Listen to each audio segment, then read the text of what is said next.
Clerk will go back to order number 3. Order, members, take your seats. Order number 3, messages. Members on their feet, take your seats. Order, honorable members, take your seats. Honorable members, I have a message from the President.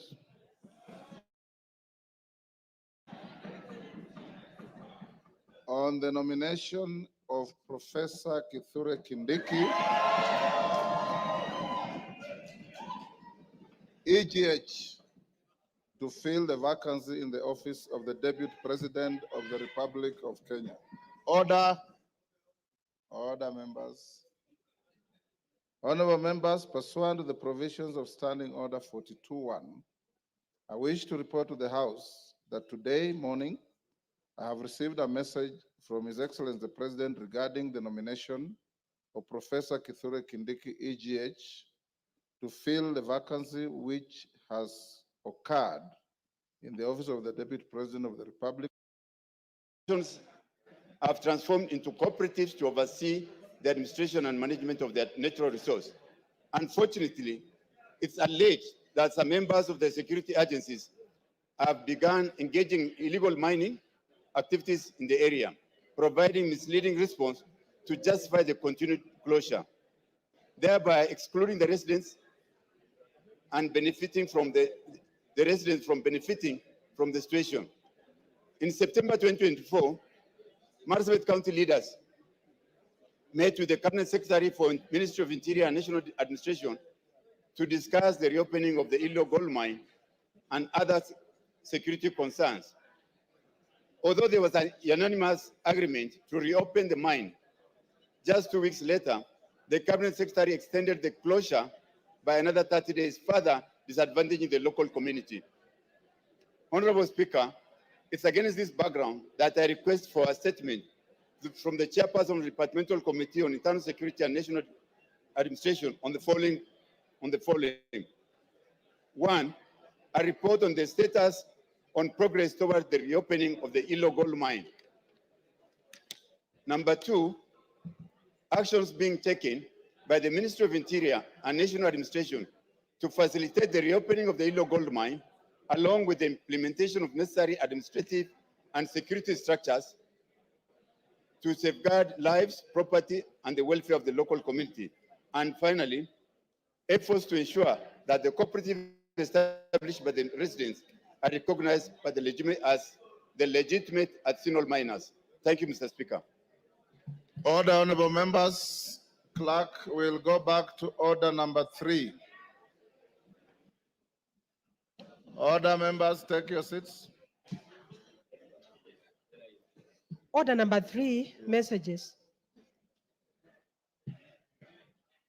Members on their feet, take your seats.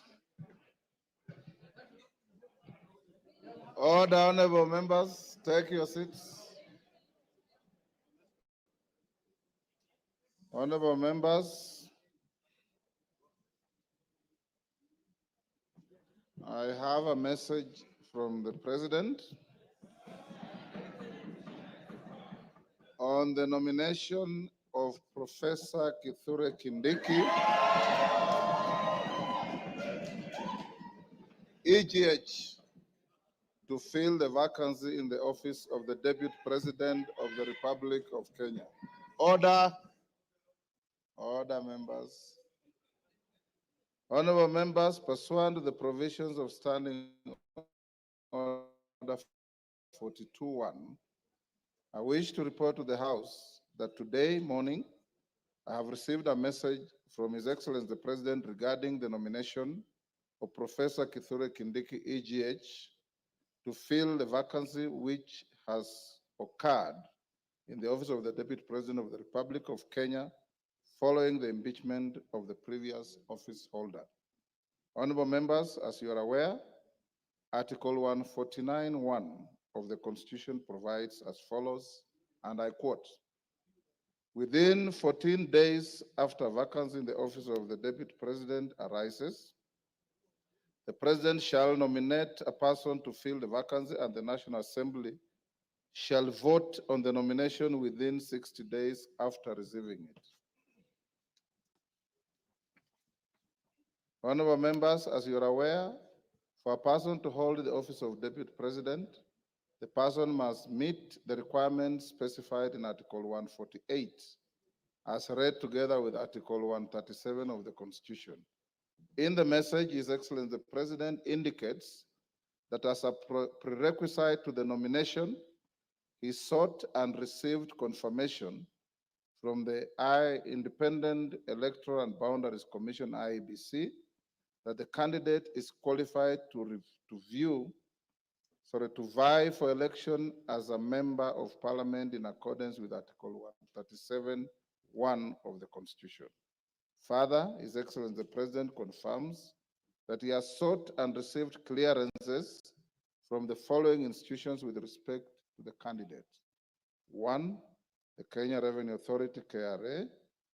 B, the Ethics and Anti-Corruption Commission, EACC. C, the Directorate of Criminal Investigations, DCI. D, the Higher Education Loans Board, HELB. And E, the Commission for University Education. Honorable members, in a testament to the foregoing, His Excellency the President has annexed the following documents in relation to his nominee. A, certified true copy of his certificate of birth. B, certified true copy of his national identity card. C, certified copies of his university degrees and other academic certificates. D, certification of foreign university degrees by the Commission for University Education. E, passport size photograph. F, curriculum vitae and testimonials. G, confirmation of compliance with Article 137 of the Constitution from the Independent Electoral and Boundaries Commission, IEBC. H, confirmation of citizen status by the National Registration Bureau, Office of the Registrar of Persons. I, confirmation of membership status in a political party from the Office of the Registrar of Political Parties, ORPP. J, policy party membership confirmation from the United Democratic Alliance, UDA. K, Chapter 6 of the Constitution, statutory clearances on leadership and integrity from 1, tax compliance certificate, Kenya Revenue Authority. 2, Ethics and Anti-Corruption Commission. 3, certificate of good conduct from the Directorate of Criminal Investigations, DCI. 4, Compliance Higher Education Loan Board. And 5, credit report and certificate of clearance from the Credit Reference Bureau.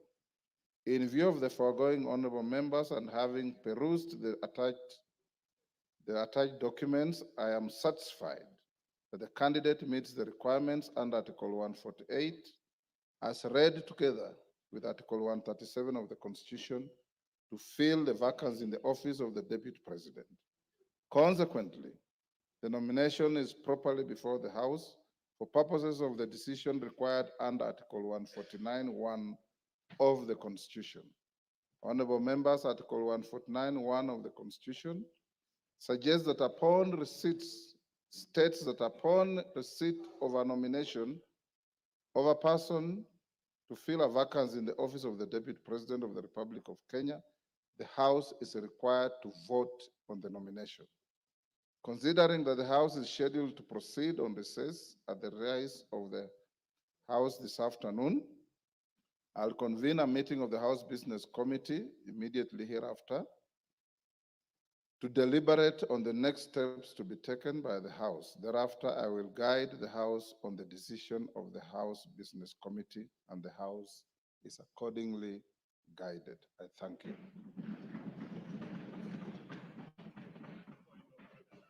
Yeah, because now you are properly Since the- you can put your- Thank you, Honorable Speaker. Honorable Speaker, Article 149 of the Constitution provides that within 14 days after a vacancy in the office of the Deputy President arises, the President shall nominate a person to fill the vacancy, and the National Assembly shall vote on the nomination within 60 days after receiving it. Honorable Speaker, recently in passing the special motion for impeachment of the Deputy President, Order, Wanjala, he's on a point of order. So, Honorable Speaker, yeah, listen. order, Wanjala, what is it?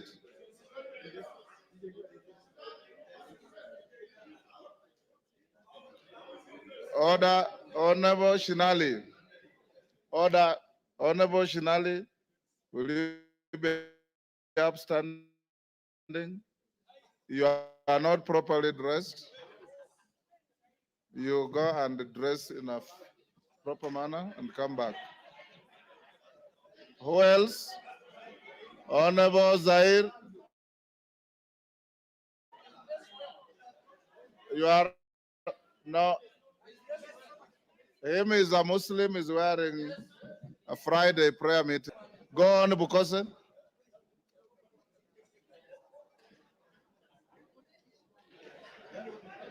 Honorable Speaker, recently in passing the special motion for impeachment of the Deputy President, you guided us that we required at least 2/3, that is 233 members, of us being 2/3 of the House to pass. Same voting threshold applicable in this case. I seek your guidance of the matter. Thank you, Honorable Speaker. Thank you. Honorable Nyikal.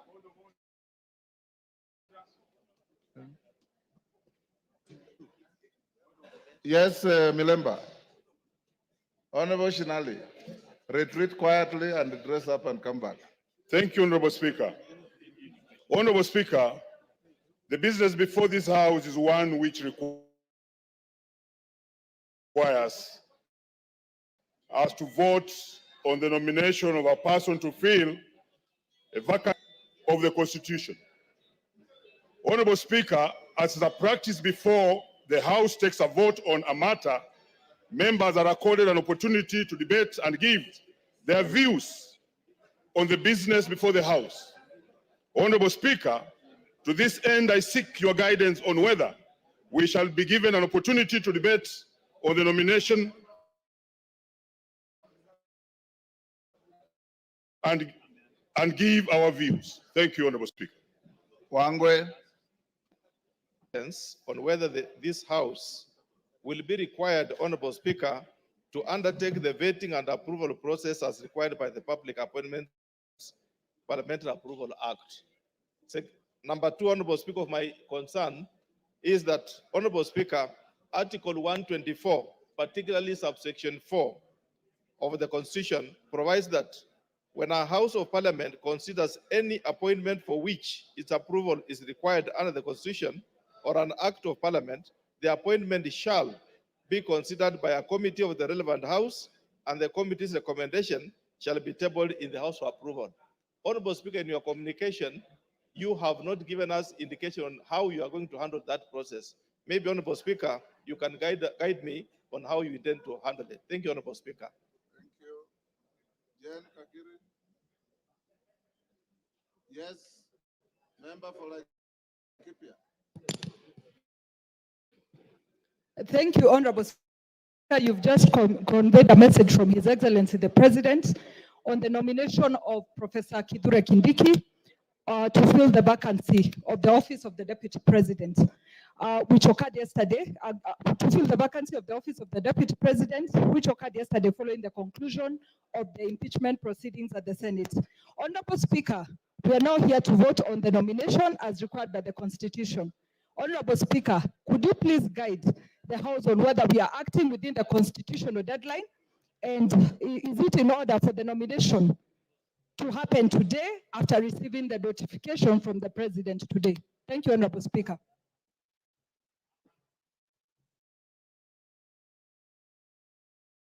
with those clarifications sought by members after the House Business Committee meeting.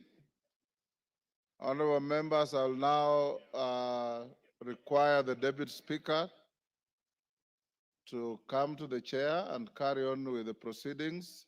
Members of the House Business Committee, move to room 9 for a meeting, whereafter we will resume the proceedings of the House. And I'll guide the issues raised by Honorable Pukose, Jane Kakiri, Wangwe, and Omboko Milemba at the next resumption. Yes, what's your point of order, Honorable?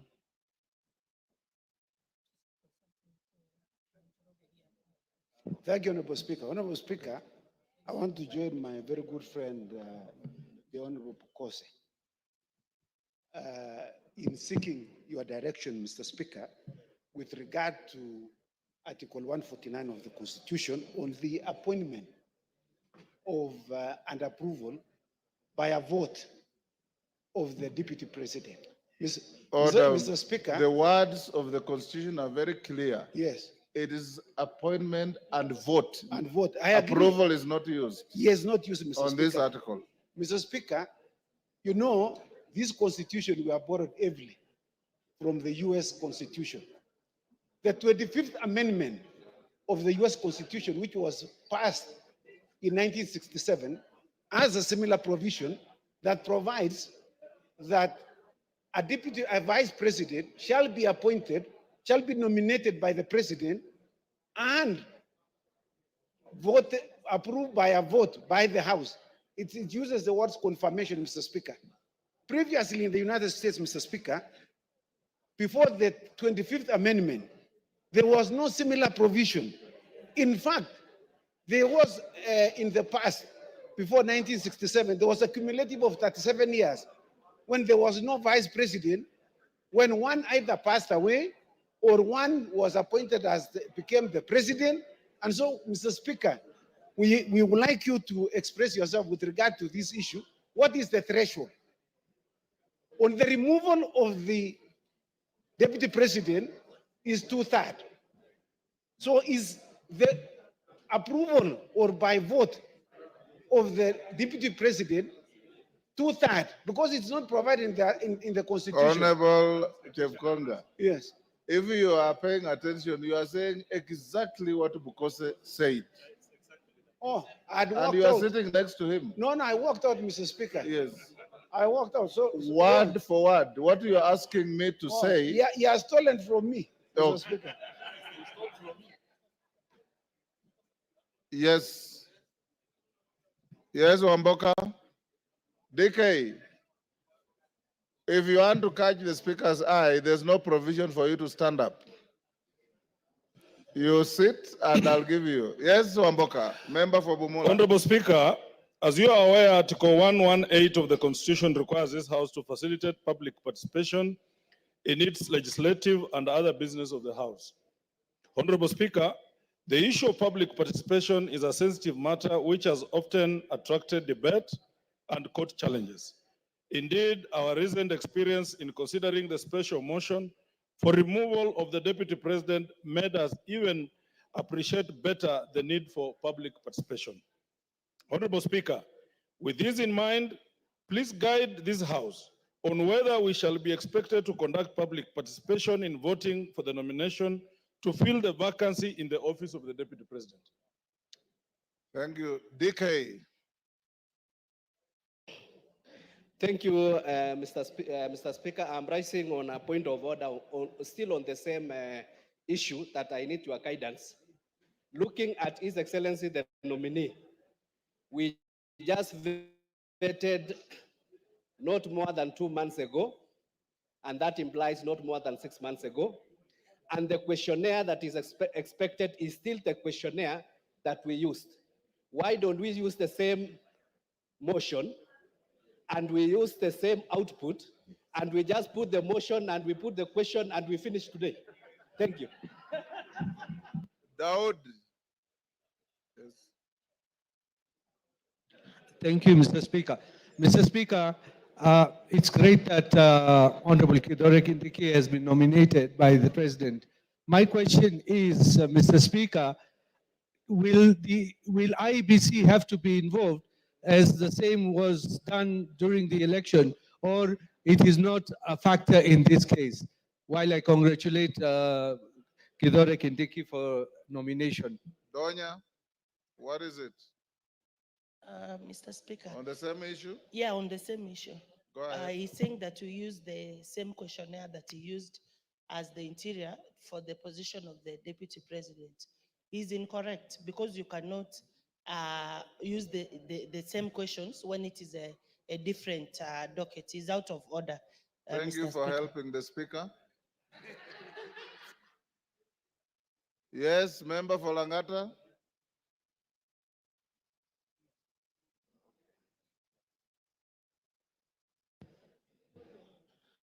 Yes. Thank you, Mr. Speaker. Having seen how things move very fast in this House, let me take this opportunity to congratulate the newly appointed Deputy President. Order, Kithure Kindiki. Order Jalango. He has not been appointed, he has been nominated. I've just said on how things move very fast here, sir. Let me congratulate him. Let me be the first person to congratulate the newly elected Deputy President. Thank you, Mr. Speaker. You can come now. Eh? No, come and take the seat. Yes. Honorable members, we'll end this here. I'll make some reasoned direction on those issues raised. I will now ask all members of the House Business Committee, Kainan and your team, to move to room 9 for a meeting. And the Deputy Speaker will go on with the statements. I had not given direction on the member for Moyale's statement. It is the committee responsible and to bring a response in 2 weeks.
Honorable members, we shall now go to statements, and we shall continue with a statement by the member for North Horr, Honorable Wario.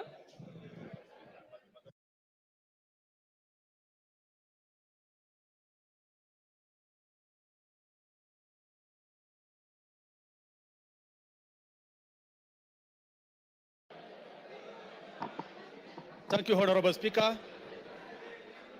Honorable Speaker, pursuant to the provision of Standing Orders 44(2)C.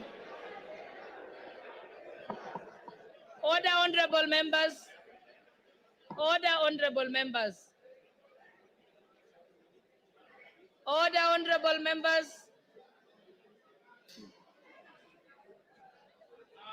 Order, honorable members. Honorable Wario, you may proceed.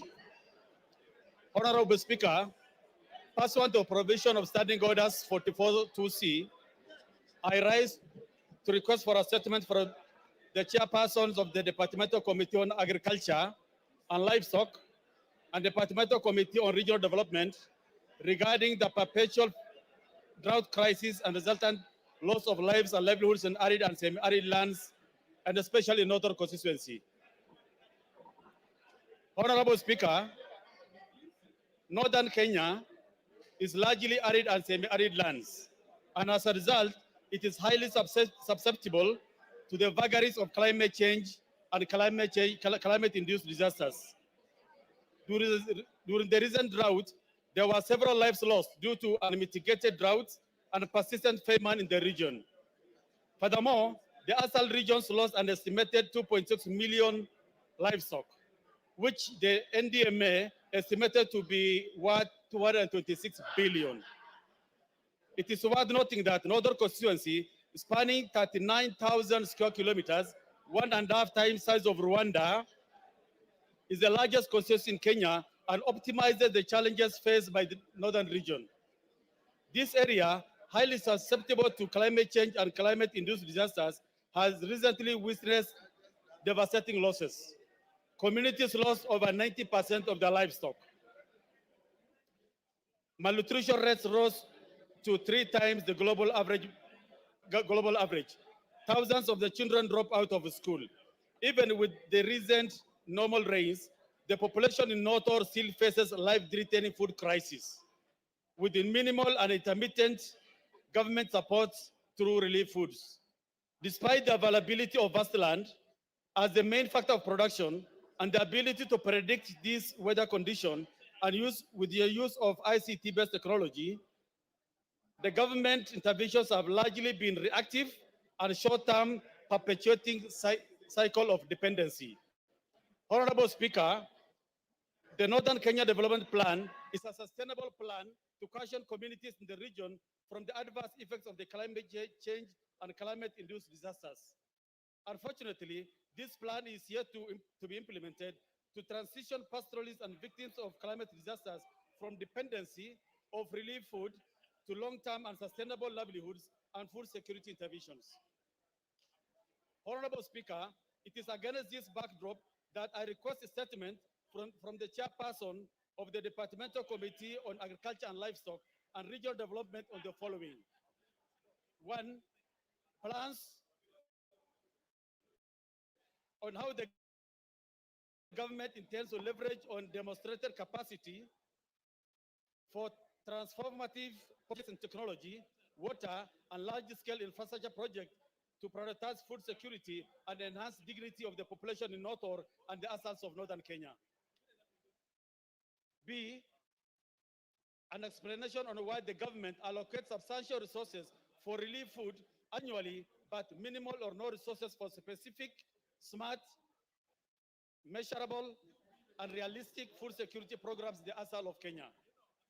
A comprehensive report on all food security and drought resilience projects with its corresponding budgets by both government and donor-funded projects that have been implemented or are ongoing in Northern constituency and the ASALs of Northern Kenya.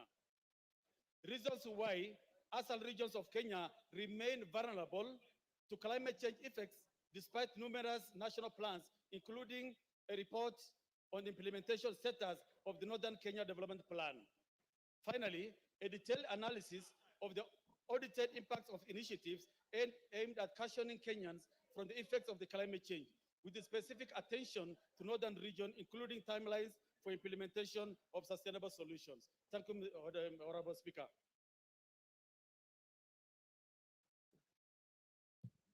Thank you. That falls under the which committee?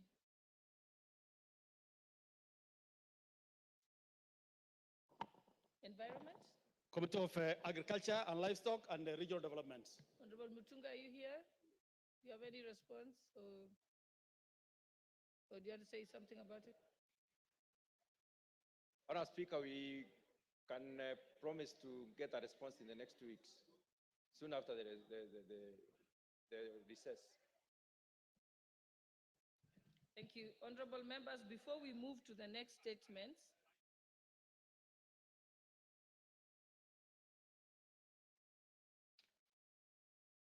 yes, I will come to the questions. What I want to do is before we continue with the statement, the answers to the statements,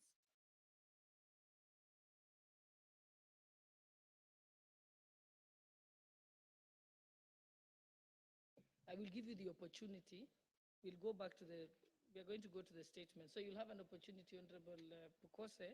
But before we proceed with the statements, allow me to reorder the order paper. And we will go to order number 8 to put the question, and also order number 9, and then we can go back to statements. So, honorable members. Oh, yeah, read out. Order number 8, the Community Health Workers Bill, National Assembly Bills number 33 of 2022, second reading, question to be put. Honorable members, I now put the question that the Community Health Workers Bill, National Assembly Bill number 53 of 2022 be read a second time. Will as many as of that opinion say aye? Will as many as of the contrary opinion say nay? The ayes have it. Next order. A bill for an act of parliament to make provision for the training, registration, and licensing of community health workers, to regulate their practice, to provide for the establishment, powers and functions of the Community Health Workers Council of Kenya, and for connected purposes. Order number 9, motion. Consideration of the mediated version of the Sugar Bill, National Assembly Bills number 34 of 2022. Question to be put. Honorable members, I now put the question that pursuant to the provisions of Article 113(2) of the Constitution and Standing Order number 153, this House adopts the report of the Mediation Committee on the Sugar Bill, National Assembly Bill number 34 of 2022, laid on the table of the House on Wednesday, 16th October 2024, and approves the mediated version of the Sugar Bill, National Assembly Bill number 34 of 2022. Will as many as of that opinion say aye? Aye. Will as many as of the contrary opinion say nay? The ayes have it.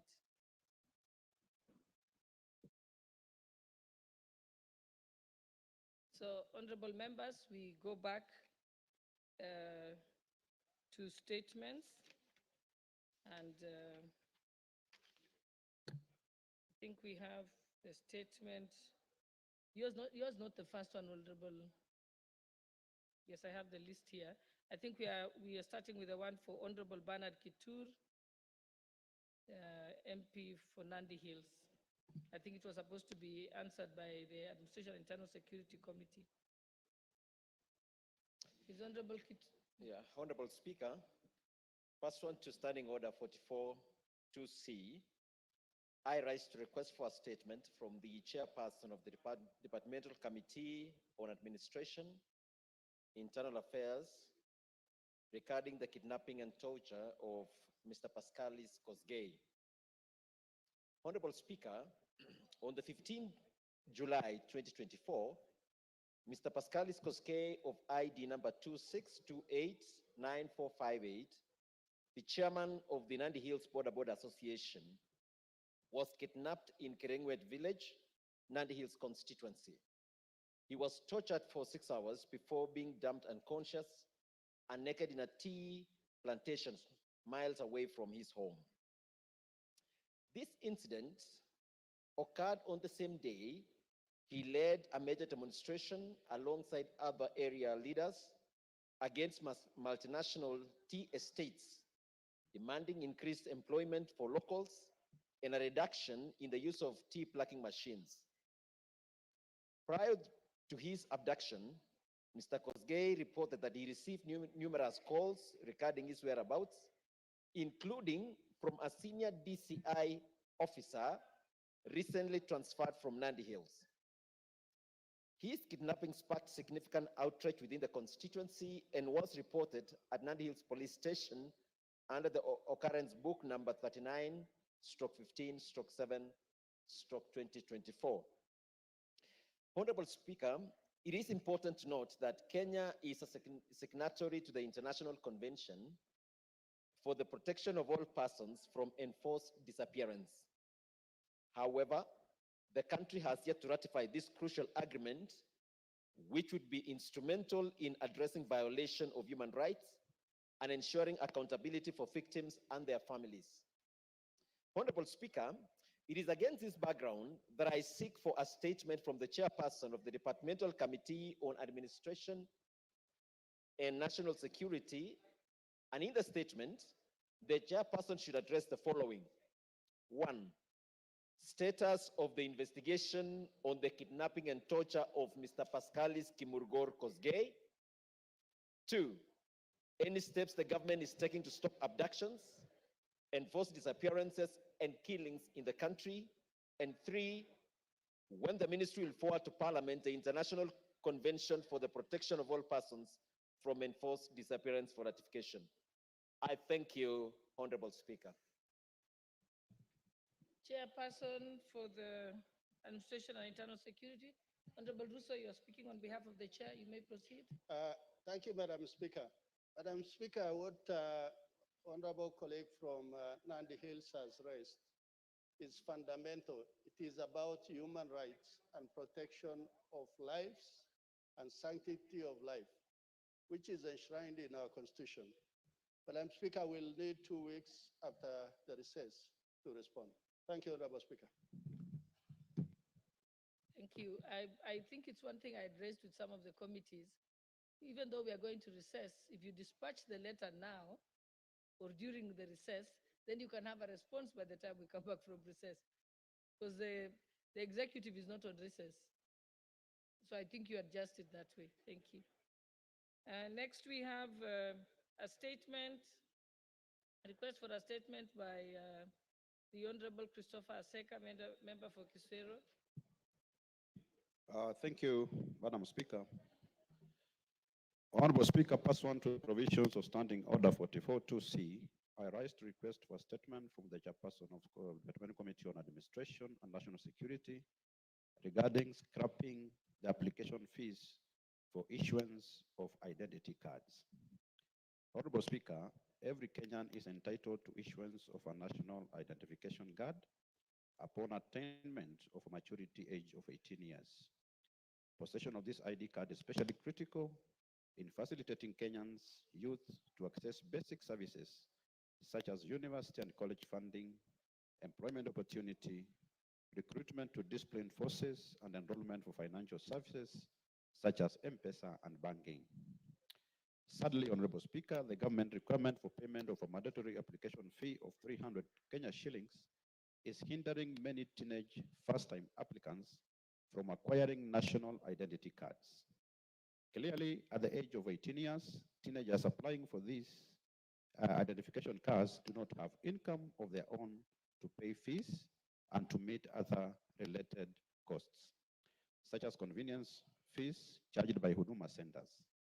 Additionally, teenagers who do not have parents or guardians to pay for the application fees, for them to fail to apply for identification cards due to the cost implications. As a result, most young people are not only delayed from timely access to opportunities requiring ID cards, but also the enjoyment of the inherent identity as citizens of Kenya. Honorable Speaker, it is against this background that I request for a statement from the chairperson of the Departmental Committee on Administration and National Security on the following.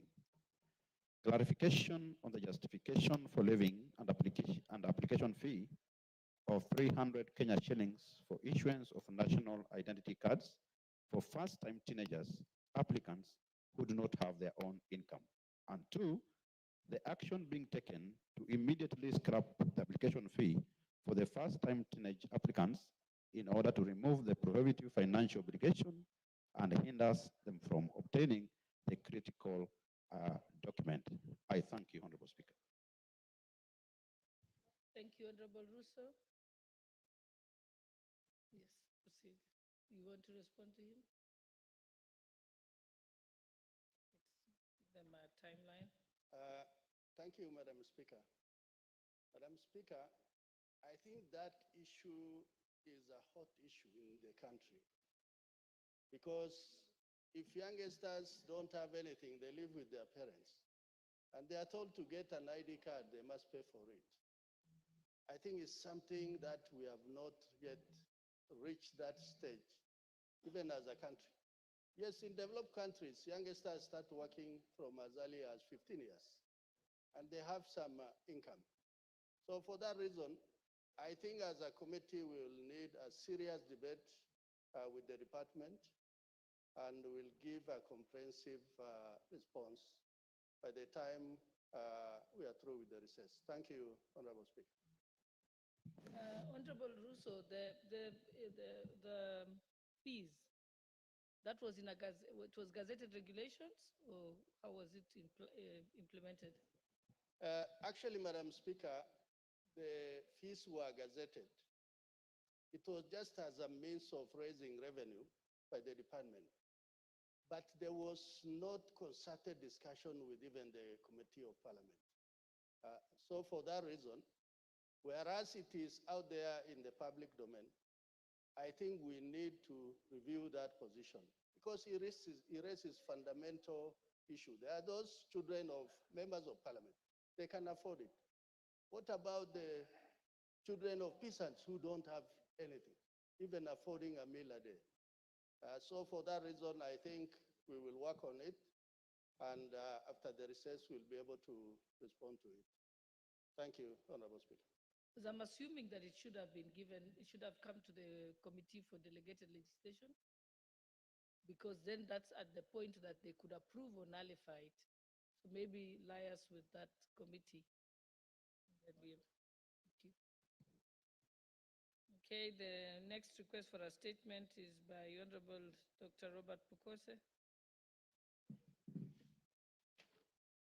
Thank you, Honorable Speaker. Honorable Speaker, this statement is a statement from the committee, and I'm presenting it in my capacity as the chair.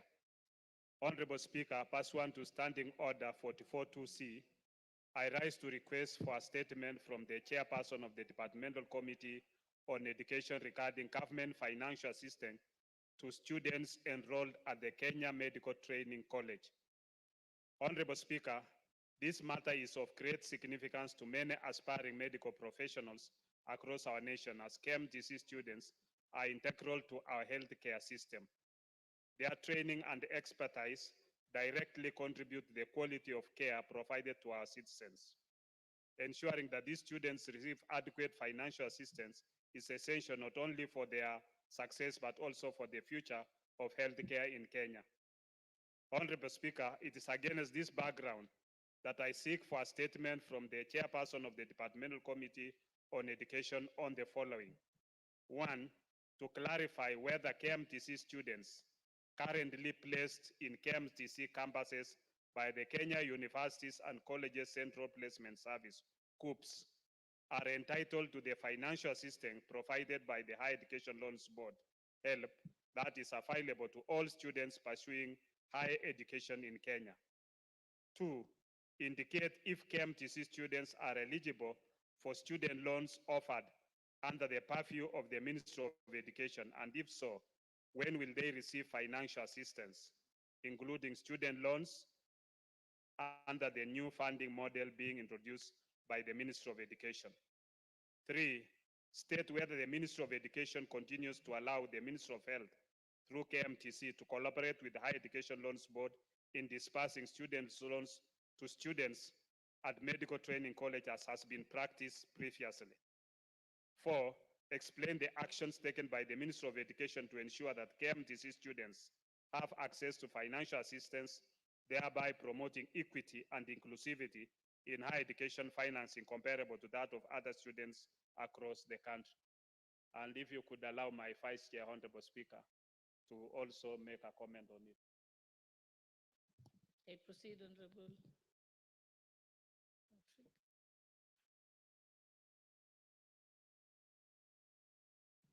Thank you. Thank you, Speaker. Speaker, I like to support my chairman on seeking that statement because, Speaker, we were in this house when you approved that students who go to KMTC will from now on be admitted through COPS, like other students who go to universities. But, Speaker, it's a bit logic why they go through COPS and then they don't benefit from government financing like university students through HELP.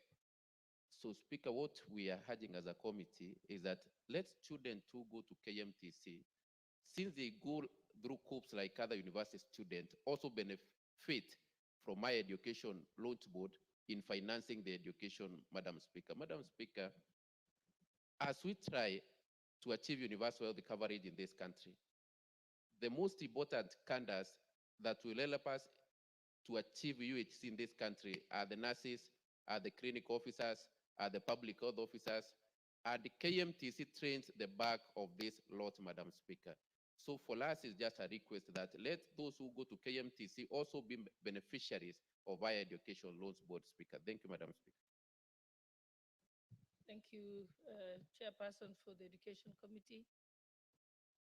Thank you, Madam Speaker. Madam Speaker, I want to commend Honorable Dr. Bukose, the chair, and the members who have raised this particular issue. It's a very, very pertinent issue.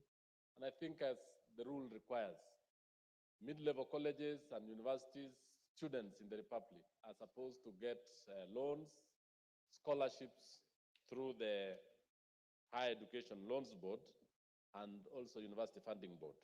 So, Honorable Speaker, I'll really fast track this particular issue and will respond immediately we are back from recess, because it's a very, very important item that we really need to dispense with faster. Thank you, Madam Speaker. Thank you. Let's go to the next request for a statement by the Honorable Dr. John Mutunga, member for Tigania West.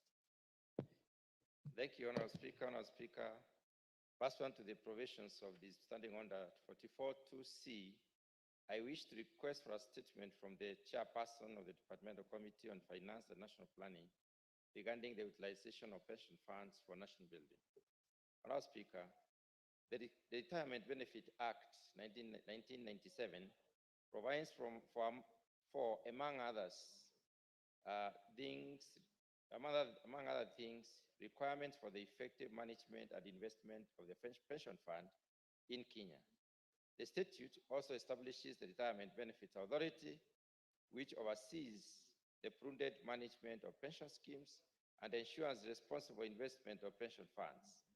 The funds represent a significant pool of long-term capital that when strategically invested, can greatly contribute to national development. By allocating a portion of the fund to well-planned infrastructure projects, renewable energy initiatives, and affordable housing programs, pension funds can address key development challenges while ensuring stable, long-term returns for retirees. This would also improve financial inclusivity, enhance the living standards of citizens, and reduce reliance on foreign debts. Honorable Speaker, it is against this background that I request for a statement from the chairperson of the Departmental Committee on Finance and National Planning on the following. Number one, provide a report on the number of registered pension funds in the country and the total amount under management across the funds. Number two, a list of the specific sectors where the pension fund have been invested and the terms of these investments. And finally, report on the proposals that money held in pension funds be invested in national development and the likely modalities for such arrangements. Thank you, Honorable Speaker.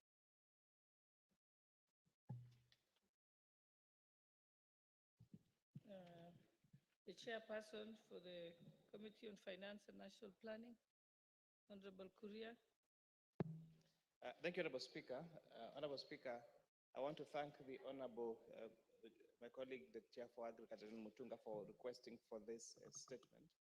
And I think the committee will endeavor to go far beyond the statement sought. Honorable Speaker, the pension savings as a percent of GDP in Kenya is between 10 and 15%. And this is way lower than the global average of around 50 to 100%. So and maybe one of the reasons why even we lag behind in terms of our pension savings as a percent of GDP compared to countries of equal GDP level, could be that we are not maybe investing these pension schemes as we should. And therefore, the Parliamentary Committee on Finance and National Planning will endeavor to meet the relevant authorities, including the Retirement Benefit Authority and all the other pension schemes, Honorable Speaker, and see how they're investing those monies, ensuring that even they're not just, the savings are not just used for development of this country, but also, and most importantly, the savings are safeguarded so that when our pensioners get to retire, they are assured that they're going to get their pensions on time, and that they're going to grow the funds and make sure that they're used for the economic development in this country. So, Honorable Speaker, if you give us 2 weeks, we should be able to respond to the statements out by the Honorable Mutunga. Thank you, Honorable Speaker. Okay, thank you. Next request for a statement is by the Honorable Paul Katana, member for Kaloleni.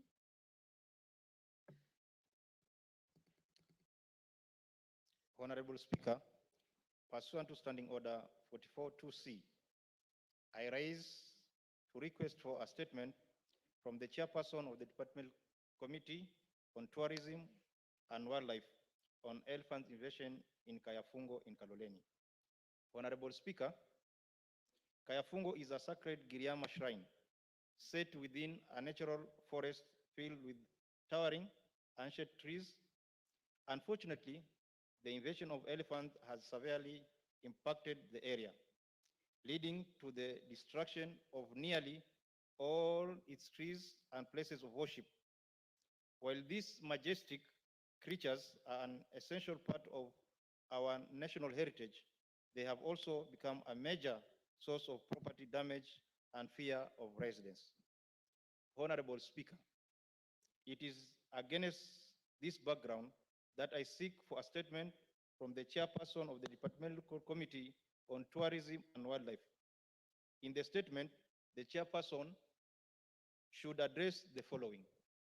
1, immediate measures the ministry is instituting through the Kenya Wildlife Service to keep elephants away from Kayafungo and facilitate their return to their natural habitat. 2, plans by the ministry to compensate residents whose properties have been damaged by the elephants.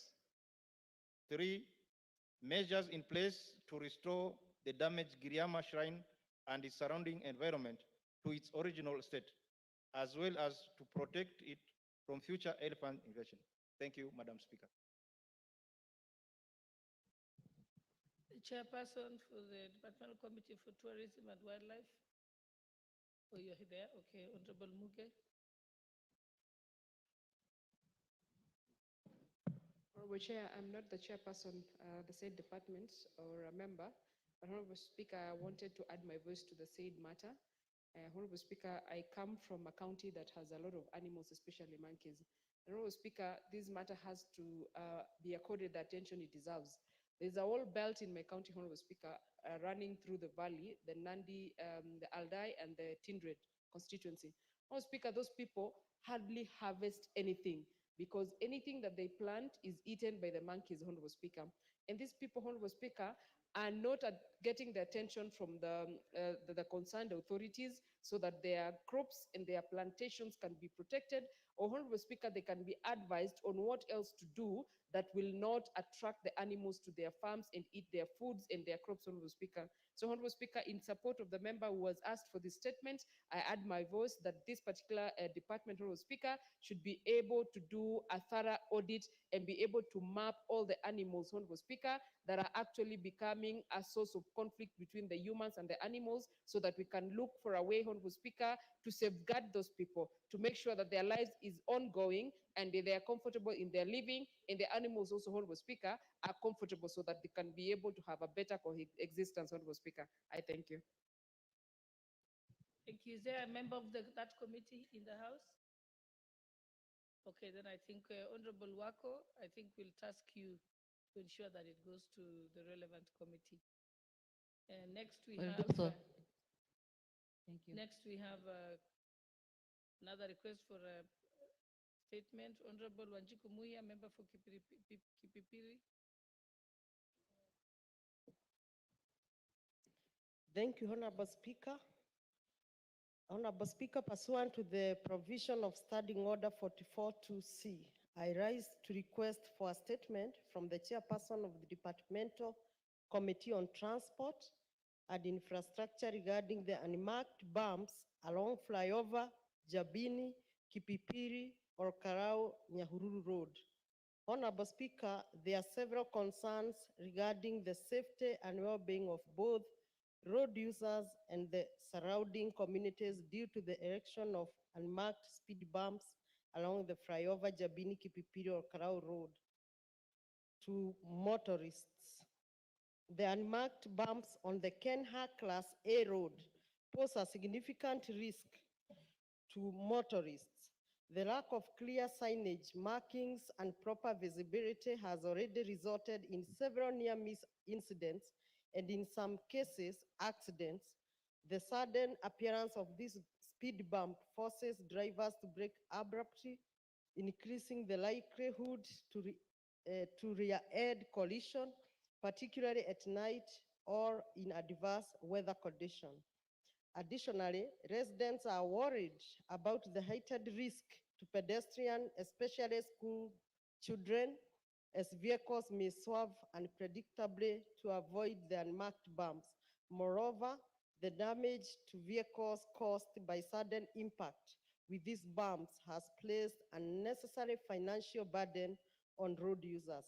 Honorable Speaker, it is against this background that I request for statement from the chairperson of Departmental Committee on Transport and Infrastructure on the following. 1, plans to ensure that all bumps erected along the flyover, Jabini, Kipipiri, or Karau Nyahururu Road are clearly marked and proper signage provided. Action being taken for the, that is 2, action being taken for the provision of proper signage and reflective markers along the flyover Jabini, Kipipiri, or Kalau Nyahururu Road. And 3, a report on the exact timeline for marking the bumps and placing signage along the said road. I thank you, Honorable Speaker. And just in one sentence, I want to confirm, like Kipipiri, we have already lost so many souls in a very black spot called Jiret near Kariamu. Recently, we lost a principal from Kiabogo Secondary School, and we have lost many, and particularly near Kinagop, and I know the member will be speaking. The contractor who maintained this road, he maintained and go and leave the road as dangerous as such. Thank you, Honorable Speaker. The Honorable Member for Kinangop. Thank you, Madam Speaker. I, in a special, want to thank my colleague, who is a member of parliament for Kipipiri, my neighbor. The road that has been mentioned passes through my constituency, fly over to Jambini, then to Kipipiri, all the way to Nyahururu. And that road, Madam Speaker, has become a death trap, simply because the bumps that are in that road are not marked. And Madam Speaker, we have raised this issue numerous times with the Kenya National Highways Authority, and nothing has been done so far. In my very constituency, there's a place called Gadara Ward, a place called Kanamba. And we have lost lives of children in school, going to school, simply because there are no bumps. And the bumps that are on that road are not marked. And therefore, I want to support this statement and ask that Kenha quickly or speedily just erect bumps where they're supposed to be and be simply marked, so that then we stop this loss of life. And Madam Speaker, there's some level of complacency when it comes to erecting bumps. You know, you'll hear these people say we cannot erect bumps because it's a highway. But then what is more important, speed or the lives of people? And therefore, Madam Speaker, in a special way, I would want you to emphatically compel Kenya National Highways Authority to erect bumps where they're supposed to be and mark them appropriately. I rest my case, Madam Speaker. Thank you. The chairperson for the Transport and Infrastructure Committee. Any member of the committee?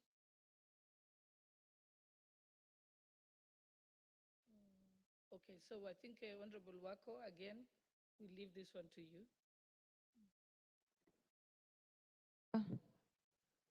Most obliged. Thank you.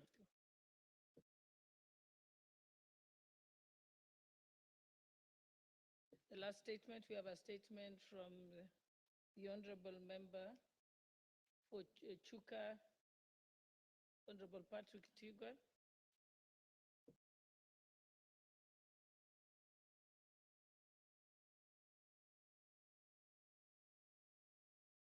Thank you, Madam Speaker. Madam Speaker, I stand in this house today to pass my sincere condolences and mourn a colleague, a friend, a member of my constituency, Honorable Beatrice Nkadhanyaga. Honorable Beatrice Nkadhanyaga served in this house, Madam Speaker, in the 11th and 12th Parliament. She's a lady who served with dedication, a very hard-working woman. In the Rakanidi, we used to say she was the glue that held the Rakanidi together. Madam Speaker, it's a very sad moment because we just lost a leader, a very loving woman, a very dedicated leader, Madam Speaker. And as a county and as a country, we are at loss today to mourn Beatrice Nkadhanyaga, the former member of parliament, the immediate former member of parliament for the Rakanidi County, the Women Rep. Madam Speaker, Nkadha has been ailing for the last few months. And yesterday, she rested. And I stand in this house, Madam Speaker, to mourn her today and to give my sincere condolences to her family, her children, and the great people of the Rakanidi, where she comes from, and members of this parliament who worked very closely with her, because Madam Beatrice was a friend to her in this house. Madam Speaker, I was just thinking when I was seated here, and I was saying it's, as we bid farewell today, as we mourn Nkadha today in the Rakanidi, it's also a celebration as we for appointment of Kindiki. So it's mixed feelings. It's mixed feelings in the county, Madam Speaker. Madam Speaker, thank you. I even don't know what to continue. I would just request Honorable Murugara, who I know was a very close friend, to give her his condolences. Thank you, Speaker. Honorable Patrick, you're out of order. You cannot give the opportunity to the member for Tharaka. I think I'll give Honorable Dorothy Kiara, then I'll come to you. Yes, but you're out of order. You're taking the speaker's job. Thank you, Honorable Speaker. Honorable Speaker, indeed, it is a sad day for all of us today. And I want to join my brother, Honorable Patrick, and the entire Tharaka community and the women of this country in mourning Honorable Beatrice Nkadha. Honorable Beatrice Nkadha was a woman of strength. She worked diligently as the first woman representative of the Rakanidi, where she was referred to as Mama County. She served the women, the vulnerable, and the rest disadvantaged in the community with a lot of dedication and zeal. Honorable Speaker, I want to say it's a sad moment for the country, and more so for all of us, because we know the great role that Honorable Beatrice Nkadha played during the 2022 general elections. Honorable Beatrice Nkadha, Madam Speaker, if you can remember from her clips, she was very committed to ensuring that this government comes to power, and more so fighting for His Excellency the President. Even when the crowd in our own community was so hostile that she was not able to mention anything else, she went on even when there was a lot of noise, shouting, Ruto, Ruto, Ruto. We still remember her for that. Honorable Madam Speaker, I want to join the rest of the members of this house who served diligently with this beautiful soul, Arede, who was very generous, Arede, who put on a smile all the time, even when things were so difficult. And I want to say, may the gracious Lord rest our soul in eternal peace. Thank you. Member for Tharaka Nithi, Honorable George Murugara.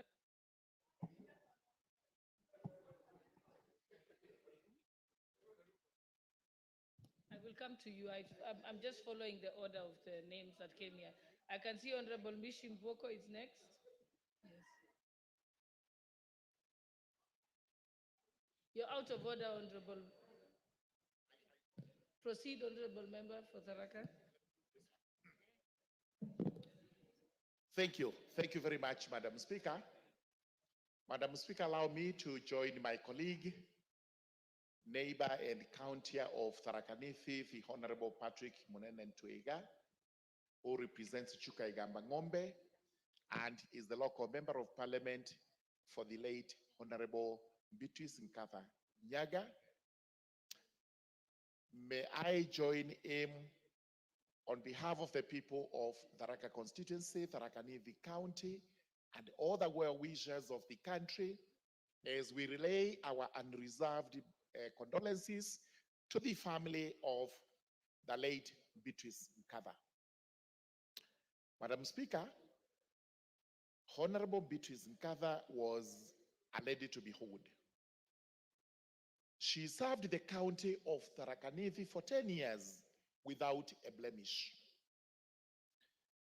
We remember the lady Beatrice Nkatha with nostalgia, and especially as she was the unifying factor of that county, even when things appeared to go south.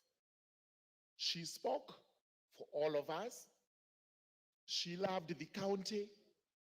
She traversed that county with like a colossus, and they did not discriminate one constituency against another or one people against another people. She loved the children, the students, the elderly, the vulnerable, and she spoke for them without any reservation. Today, a dark cloud hangs over the county of Tharaka Nithi as we mourn this great lady. It also hangs over the country because Beatrice, especially towards the last general election, stood for the entire country. She was one of the most committed servants of the UDA party. She was one of the most loyal persons to His Excellency the President, Dr. William Samoei Ruto. And Dr. Ruto constantly remembered Beatrice and would always ask where she was, what she was doing, and eventually nominated her for the seat of CAS, Treasury in this republic. We never took that as light as it would appear, in spite of the fact that problems came up with that position of CS. Let me thank His Excellency for that, and also thank him today because he's wiping away our tears by nominating Professor Kithure Kindiki to be the Deputy President of the Republic of Kenya. Professor Kindiki does not belong to Tharaka Nithi, to Meru, or any other. He is a nationalist. He stands in for the entire country, and this is why this House has received that nomination with the zeal, happiness, and accolades as required. Madam Speaker, as I pen off, I have just also lost my mom, the late Lena Gashure Murugara, to whom I am the third born. She was elderly at 88, she has rested. I'm happy that all these members of parliament have actually wished me well and given their condolences to me. And for that, I do sincerely appreciate and thank all of you. Thank you very much. The Honorable Member for Likoni, Honorable Mishim Boko.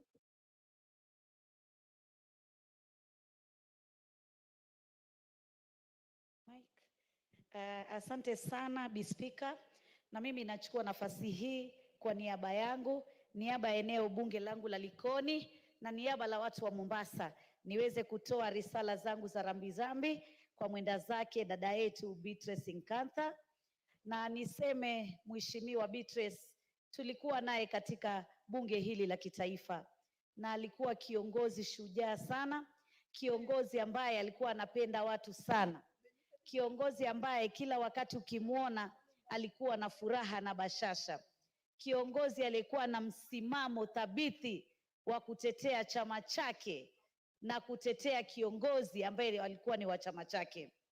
Na tulikuwa tunajua dada yetu ataweza kuingia katika ule uongozi ule tulikuwa tunaita Kiingereza kwa ufupi CAS, lakini kwa yale mambo yaliyotukia hakuweza kufika hapo.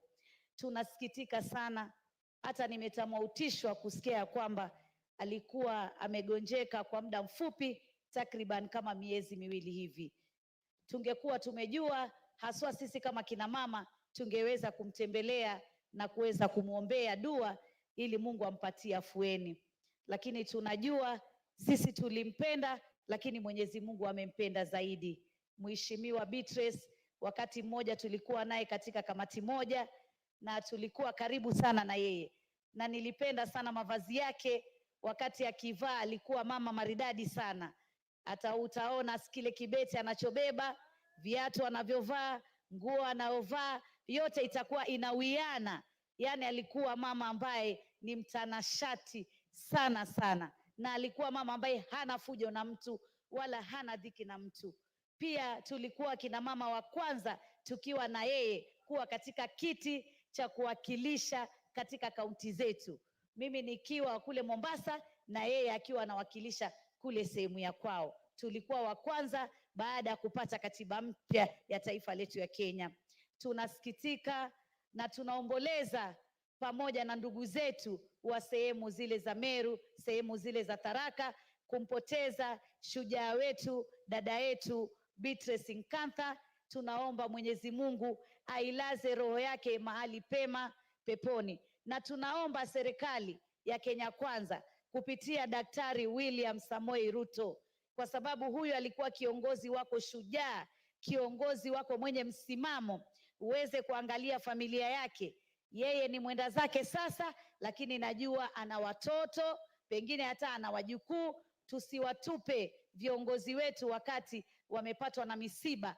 Pia tuwakumbuke kwa wale ambao wamewaacha na wao wakiwa wametangulia kule mbele. Tunamwombea Mola amweke pema penye waja wema. Poleni sana watu wa Tharaka, poleni sana watu wa Meru, poleni sana bunge la kitaifa na Kenya kwa jumla. Asante sana, Bi Speaker.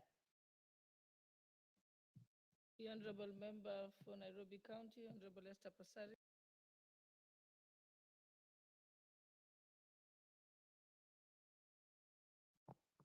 Thank you, Madam Speaker, for giving me this opportunity to speak. I want to extend condolences to the family of Beatrice Nkantha Nyaga, for myself and my family and the county of Nairobi. It is indeed a sad moment when you hear that somebody you knew has passed on. And with the nature of life, we served in the 12th Parliament together. We haven't seen her for a while, but I remember we met once during campaigns, and even if she was in UDA and I was in ODM, we still exchanged pleasantries like sisters. I met her again recently when she was appointed to become a CAS of Treasury, and she was very happy. And she was also very happy that I had made my second term. She was such a lovely human being. She was a beautiful soul. She had no inhibitions, and at the same time, she had no hard feelings for anyone. In politics, sometimes when you're in opposing parties, people always, you see that there's tension in the friendship. With her, the friendship was pure, sincere, and as a woman, she believed in the tribe of women, so we stood together. I would like to quote Shakespeare. We are all on the world stage, all as men and women, we're merrily players that are here, that exist, and we have entrances and we exist. So she has exited the stage, but she will not be forgotten. She has left her landmark. We say sorry to the people of Tharaka Nithi. We also say sorry to the people of Kenya, because as a legislator, you don't just serve your constituency or your county, you make decisions that impact and affect and serve all Kenyans. So as she has exited her stage, we also have seen that we have a nomination of the CS Kithure Kindiki as the incoming deputy president. And we say that the people of Kithure Kindiki have lost with one hand and received with another, but we also recognize that the CS Kindiki is a national figure. He has served in many offices, and he has also served as interior, so he knows that Kenya is one, and we wish him well in his nomination, and we wish this country the best. Condolences to the family. Thank you, Madam Speaker.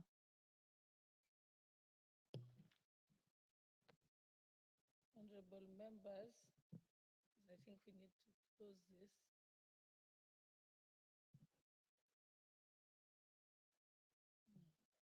Yes, the honorable member for, yes, you may proceed.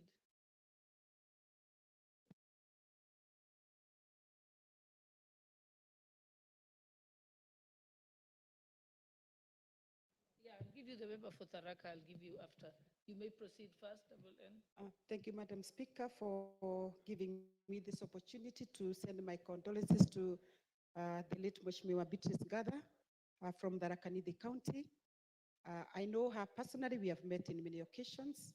Even during the last 2022 campaigns, we were with her in many meetings.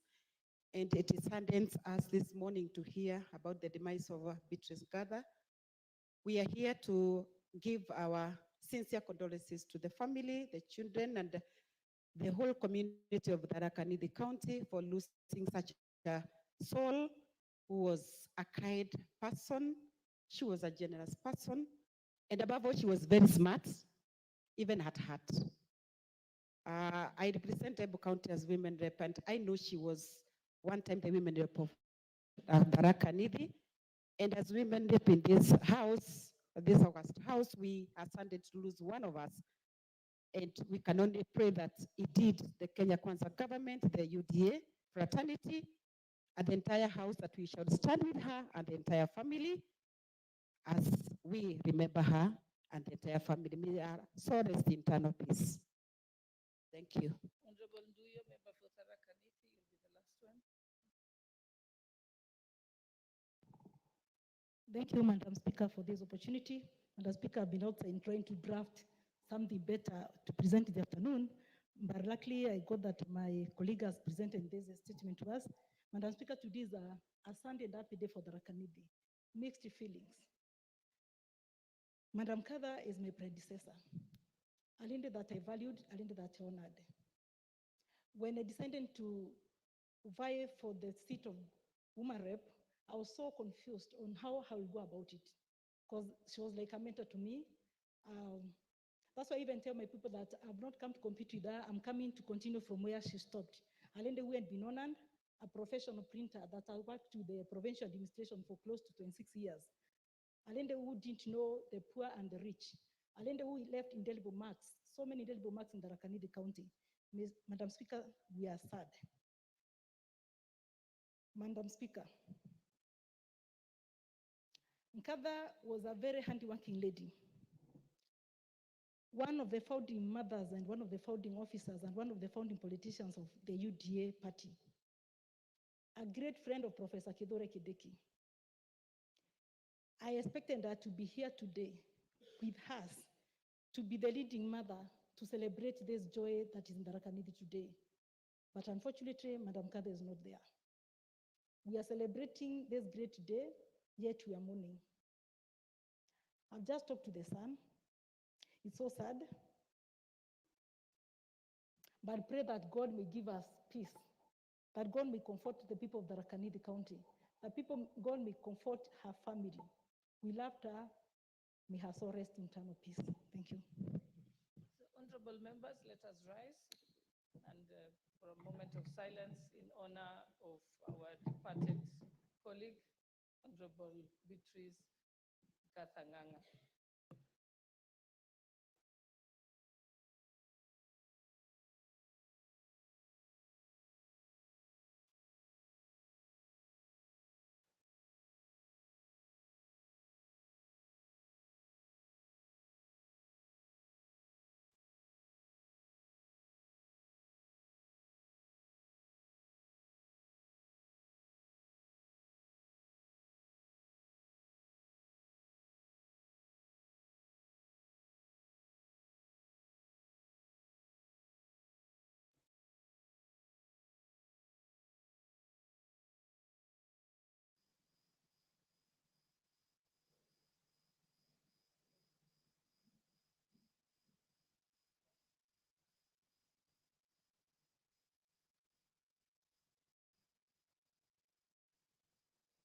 May her soul rest in eternal peace.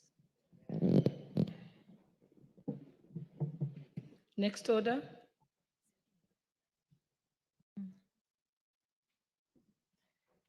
Order number 10, Committee of the Whole House. Beatrice Gathanganga. Presented in this statement to us. Madam Speaker, today is a Sunday and happy day for the Rakanidi. Mixed feelings. Madam Kithure is my predecessor. Alinde that I valued, alinde that I honored.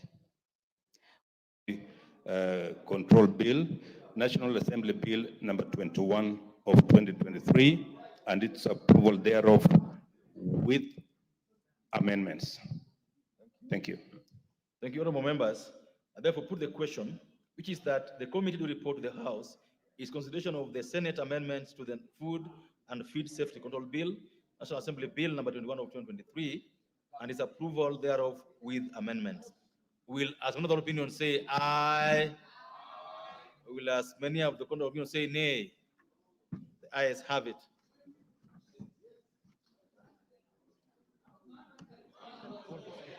Call the speaker. Call the speaker.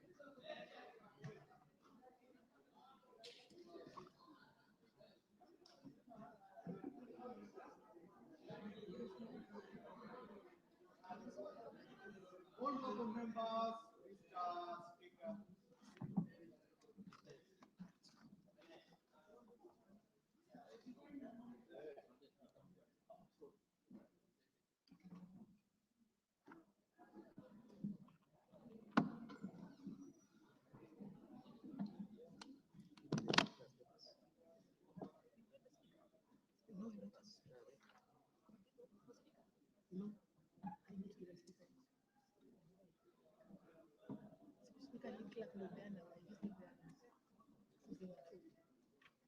As in, for students, the lead clerk gives, that was my assumption. But it's okay. Chairperson, Chairman.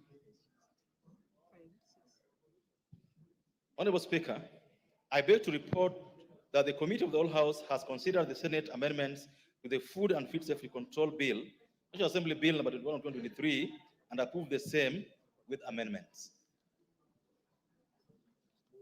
Mover.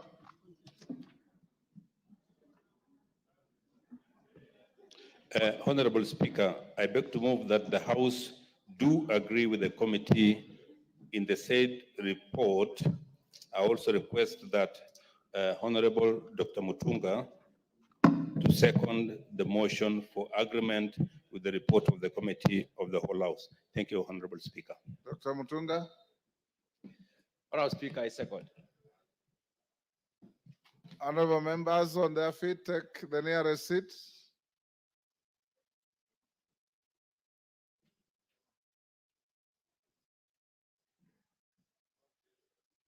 Take the seat,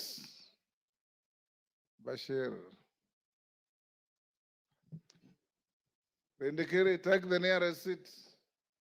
Where is the nearest?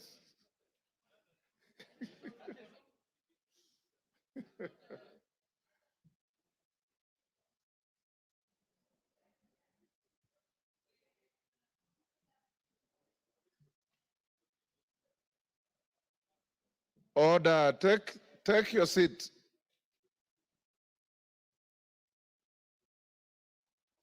Honorable members, I propose the question, which is that the House do agree with the committee in the said report. I now put the question, which is that the House do agree with the committee in the said report. As members of that opinion say aye. Will those of the contrary opinion say nay? The ayes have it.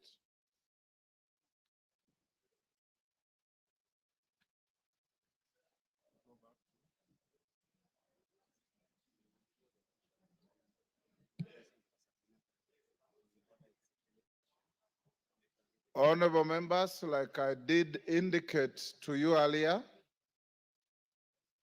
following the meeting of the House Business Committee, authority was given to prepare a supplementary order paper which the clerk has prepared, the speaker has approved for circulation, and is now available to you.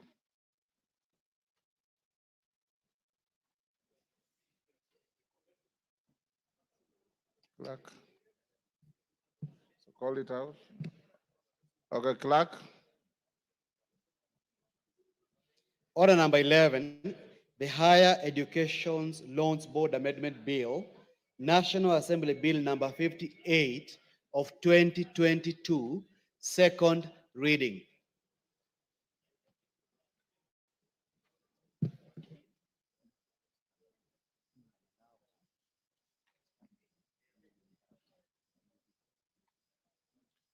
Joyce Kamene, is she in the house?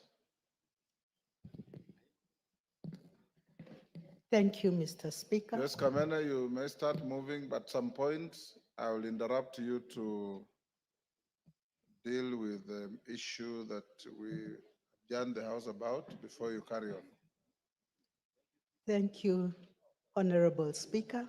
I wish to move the amendment on the Higher Education Loans Board Amendment Bill number 58 of 2022. Honorable Speaker, the principal object of this bill is to amend the Higher Education Loans Board Act number 3 of 1995 to address a specific challenge faced by some of the young students, those who have not yet attained the age of 18 years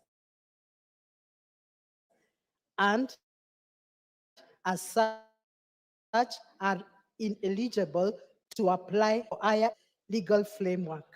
However, Article 27(4) of the Constitution 2010 on equality and freedom from discrimination outlines that the state shall not discriminate directly or indirectly against any person on any grounds, including age.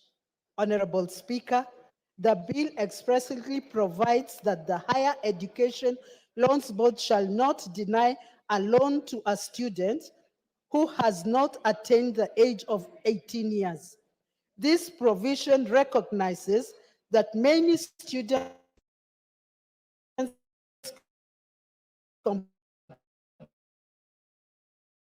Joyce, for the record, then you read, be now read a second time.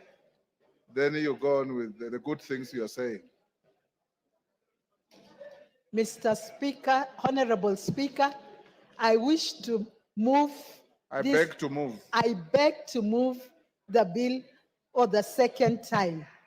Read the whole bill. I beg to move that the Higher Education Loans Board Amendment Bill, National Assembly Bill number 58 of 2022, be now read a second time.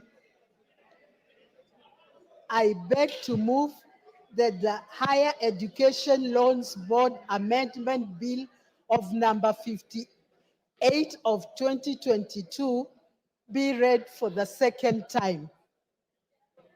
Honorable Speaker, the principal object of this bill is to amend the Higher Education Loans Board Act number 3 of 1995 to address a specific challenge faced by our young students, those who have not yet attained the age of 18 years, and as such are eligible to apply for higher education loans under the current legal framework.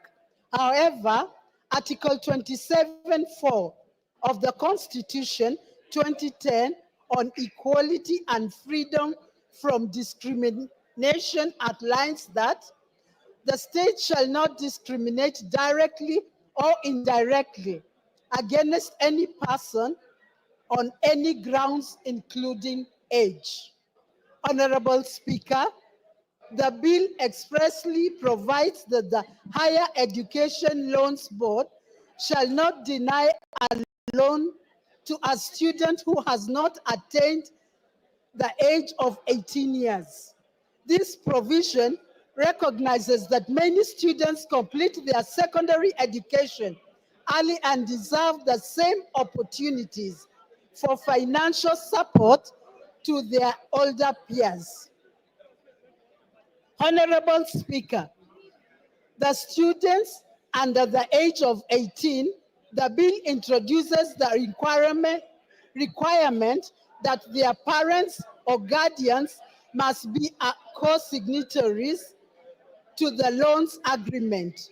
This ensures that there is legal responsibility and accountability for the loan, protecting both the student and the board, while allowing access to loan for eligible students.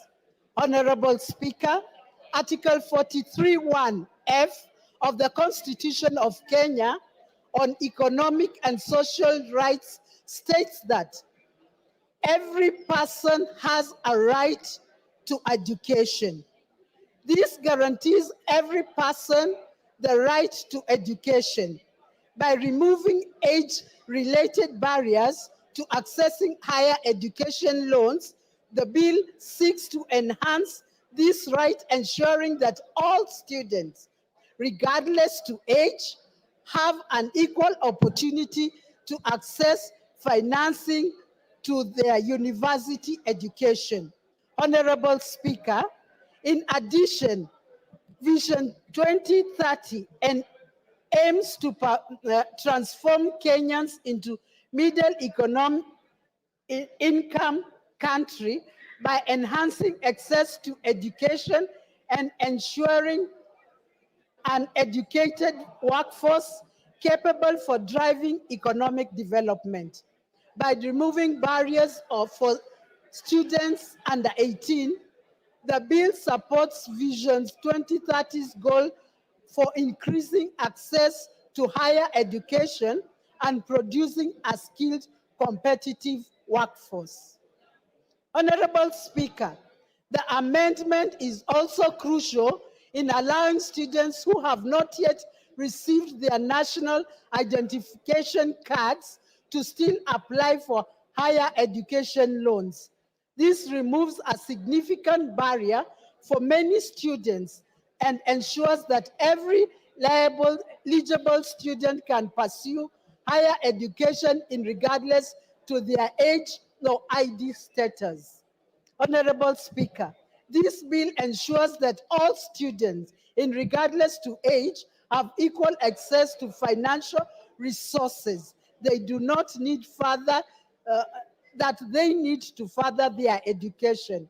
It prevents an exclusion for young, bright students who may complete their studies earlier than expected.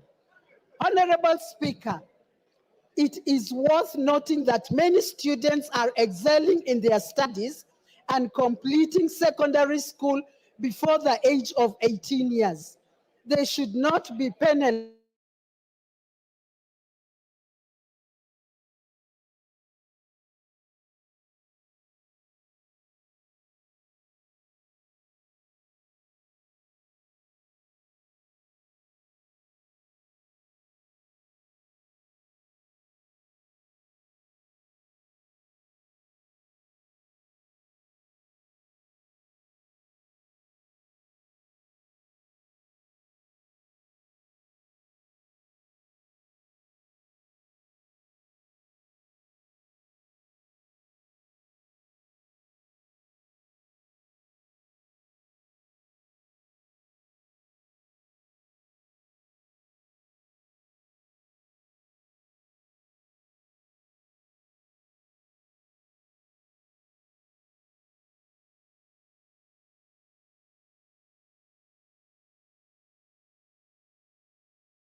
Thank you, honorable members.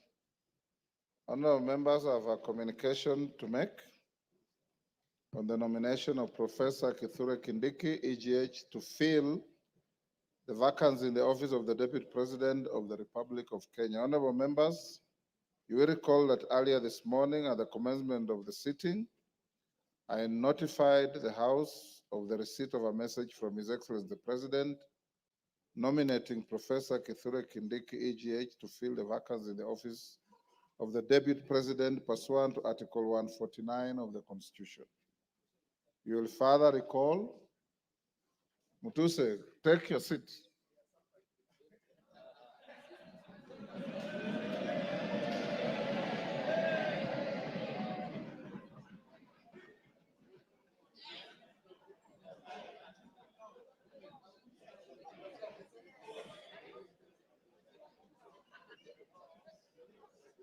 Gagusha, take a seat.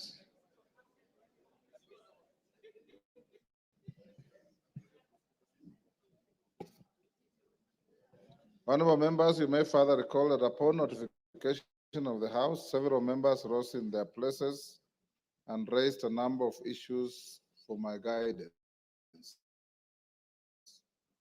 The members who spoke included Honorable Robert Bukose, Honorable Mboko Milemba, Honorable Emmanuel Wangwe, Honorable Samuel Chepkonga, Honorable Jane Gakiri, Honorable Wanami Wamboka, and others. In this regard, I convened a meeting of the House Business Committee for the purpose of deliberating on the next steps to be taken by the House on this matter and guiding the House on the issues raised by the members. Honorable members, I've distilled the issues raised by the members as follows. One, whether Article 149(1) of the Constitution envisages an approval process in the manner contemplated by the Public Appointments Parliamentary Approval Act, Cap 7F. Two, whether the House shall conduct public participation in voting on the nomination under Article 149(1) of the Constitution. Three, whether the members shall be required to debate on the nomination under Article 149(1) of the Constitution.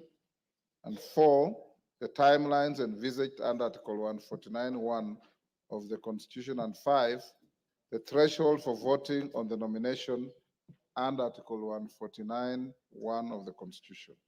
Honorable members, permit me to examine each of the issues that have been raised. The first, on whether Article 149(1) of the Constitution envisages an approval process in the manner contemplated by the Public Appointments Parliamentary Approval Act. It's noteworthy that the Article 149(1) of the Constitution provides as follows, and I quote, within 14 days after vacancy in the office of the Deputy President arises, the President shall nominate a person to fill the vacancy and the National Assembly shall vote on the nomination within 60 days after receiving it. From a reading of Article 149(1) of the Constitution, it's expressly provided that the National Assembly shall vote on the nomination within 60 days after receiving it. The drafters of the Constitution distinguish the language used in Article 149(1) of the Constitution by expressly providing that the House is required to vote and not approve the nomination. Indeed, this is to be distinguished from the provisions of Article 132(4) of the Constitution, which provides that the President shall nominate and with the approval of the National Assembly appoint and may dismiss the Cabinet Secretaries in accordance with Article 152, the Attorney General in accordance with Article 156, the Secretary of the Cabinet in accordance with Article 154, Principal Secretaries in accordance with Article 155, and High Commissioners, Ambassadors, and Diplomatic and Consular Representatives. Members of the bar, take the nearest seats.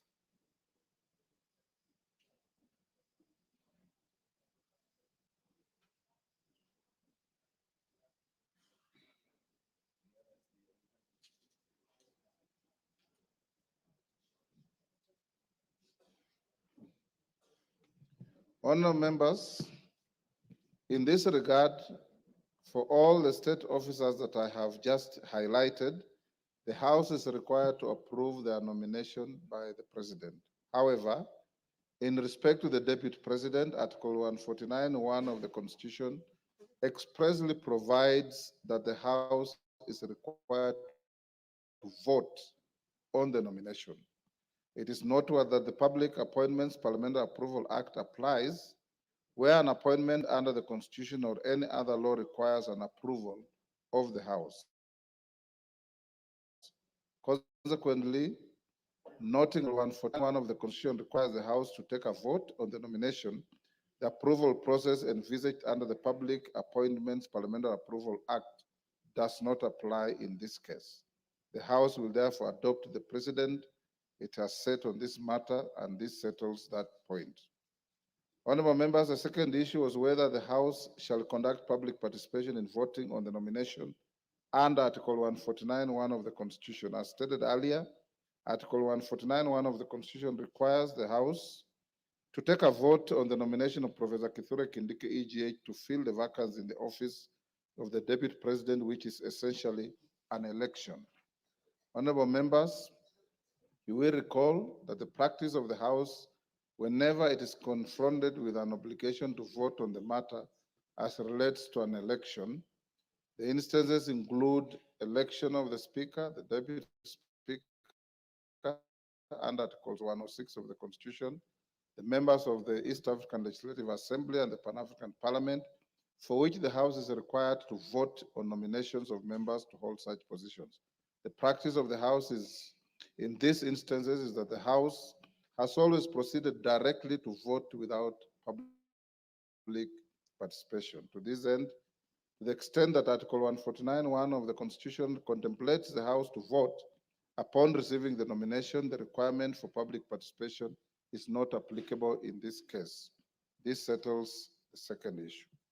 Honorable members, on the third issue relating to whether members shall be allowed to debate on the nomination, is noteworthy that having determined the vote contemplated under Article 149(1) of the Constitution is an election, no debate arises on a matter of election.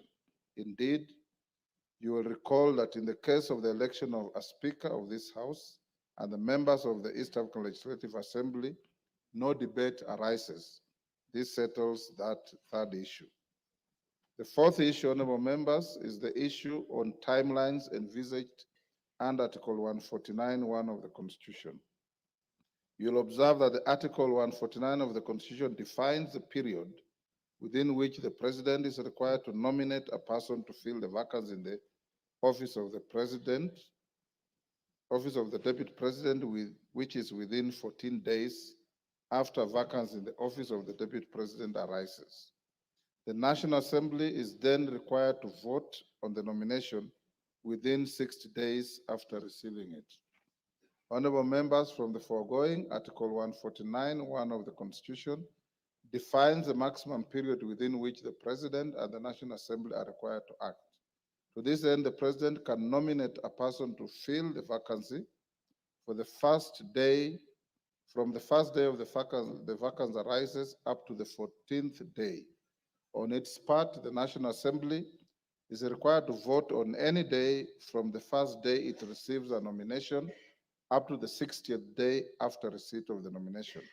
Consequently, the nomination of Professor Kithure Kindiki, EGH, and the vote the House is required to take today on the nomination is within the constitutional timeline provided for in Article 149(1) of the Constitution.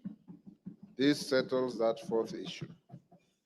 The fifth and final issue that was raised was guidance on the threshold for voting under Article 149 of the Constitution.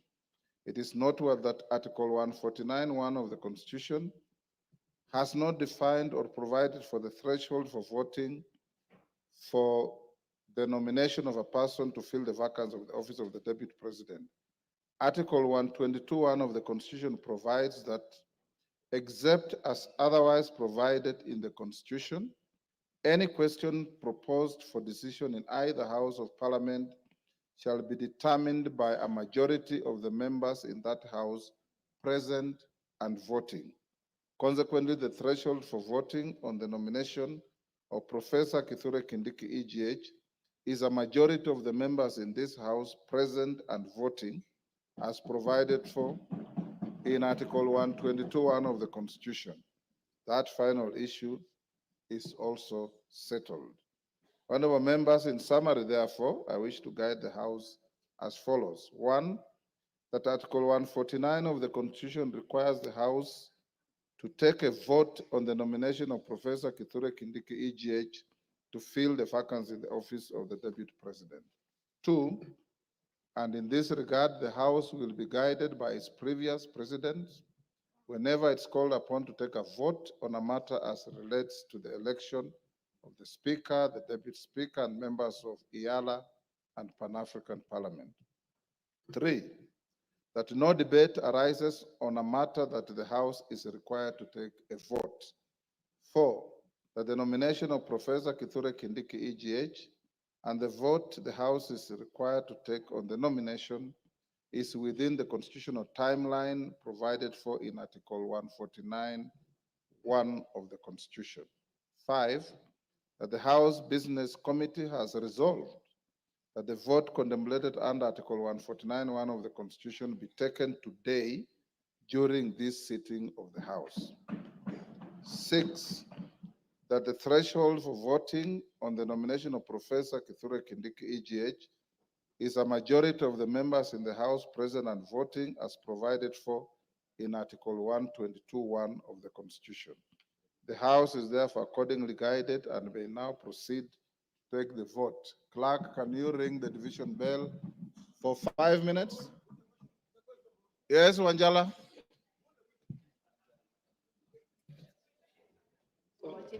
Wanjala? Yes, Mr. Speaker. As you have rightly said, that we will take a vote. But Mr. Speaker, this House recognizes three types of voting.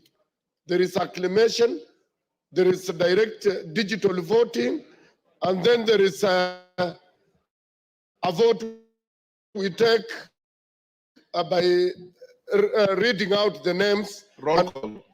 Roll call. Mr. Speaker. Yes. And Mr. Speaker, when I sit in this House, we are in concurrence that Professor Kindiki is the man, is the Deputy President. We just so that we go home, some of us want to take flights, why don't we just vote by acclamation? Roll call.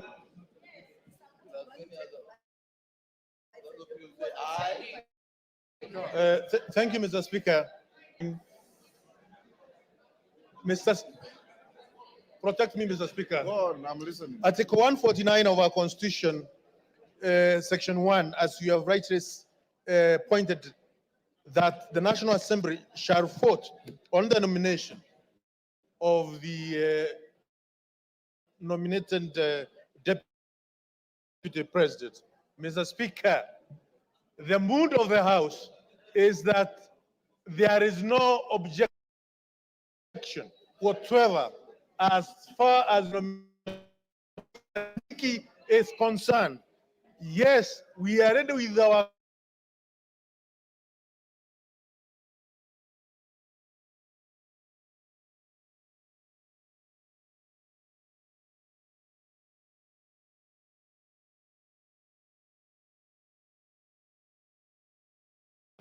Senior Counsel Otiende. Give Otiende a moment. Thank you. Honorable Speaker, honorable members, I know this is a serious moment in history. It is also a constitutional moment. I wholly agree with the Honorable Wanjala, Honorable Ruku, in terms of the mood of the House. However, Mr. Speaker, there are things we need to do for the record, not just for ourselves. Even as we speak, this whole process is being challenged in court. We need not allow any gap, because so far, from the start to now, we have not allowed any gap. Let us not be in a rush to allow a gap. I beseech members, let us vote electronically. It does not take time. Thank you, Mr. Speaker. Honorable members, let's not open debate on this. Electronic voting takes less than 5 minutes. I'm sure you know this. So since the house is nearly full, let's have the division bell rung for just 5 minutes. Then we draw the bar, you log in, and we call out the vote. And the majority leader and minority leader nominate one person each to act as tellers. Then if those who don't have cards, I said, you record at the table with the clerks.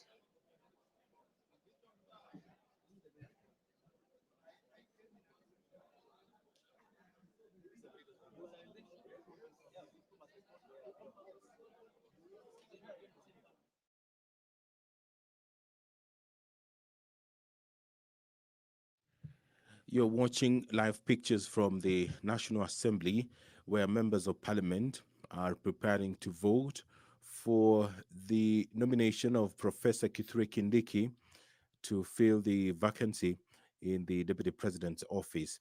Professor Kithure Kindiki is currently serving as the Cabinet Secretary for Interior and National Administration, a role he has held since October 2022, with a brief hiatus between the 11th July 2024 and 8th of August 2024, when the President dissolved his cabinet.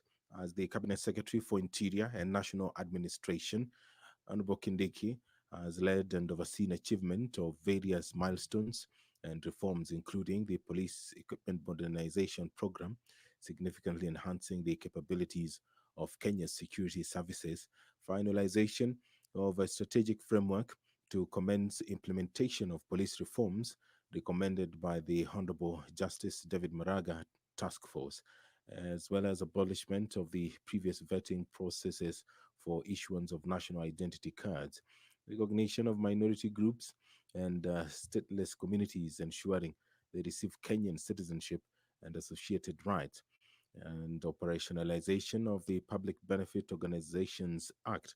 These are some of the achievements of Professor Kithure Kindiki as the Cabinet Secretary for Interior. Prior to his appointment to the cabinet, Professor Kindiki served as the elected senator for Tharaka Nithi County from 2013, in which time he also served as the deputy speaker of the Senate, as well as the majority party leader in the Senate. In his role as Senate Majority Leader, he spearheaded the legislative agenda of the majority party in the Senate and served as the leader of the majority party. As Senate Deputy Speaker, Professor Kindiki deputized the Senate Speaker in presiding over sittings and debates in the House of Senate and enforcing rules of procedure and parliamentary processes. Honorable Kindiki also conducted oversight roles, governance of counties, and participated in lawmaking on matters affecting counties. As an advocate of the High Court of Kenya with legal experience spanning over 24 years, Honorable Kindiki was consulted for international organizations, including the World Trade Organizations, WTO, the African Union, the Intergovernmental Authority on Development, IGAD, the United Nations, and UN specialized agencies such as the United Nations High Commissioner for Refugees, UNHCR, and United Nations Development Program, UNDP, and practice as defense counsel at the International Criminal Court at The Hague. Honorable Kindiki has also taught law and held various administrative positions at Moi University School of Law and the University of Nairobi School of Law. He began his career as an assistant lecturer in law at Moi University immediately upon graduating with an undergraduate degree in law. He then joined the University of Nairobi as a lecturer after graduating with a PhD in international law, where he quickly rose to the head of Department of Public Law at the young age of 33 years, and then to position of Associate Dean at the age of 35. Professor Kindiki was later promoted to the post of Associate Professor of Law at Kenyatta University. He has authored 35 publications, including books, book chapters, and articles in local and international peer-reviewed journals. Honorable Kindiki holds a Bachelor of Law degree from Moi University, a postgraduate diploma in law from the Kenya School of Law, a Masters of Law degree, and a doctorate in international law from the University of Pretoria in South Africa. His professional affiliations include membership of the Academic Council on the United Nations System, the International Association for the Study on Forced Migration, the International Commission of Juries, the East African Law Society, and the Law Society of Kenya, LSK.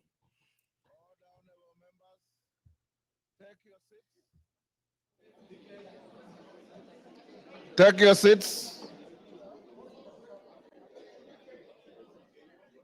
Sergeant, you may now draw the bar. Close the bar, sorry.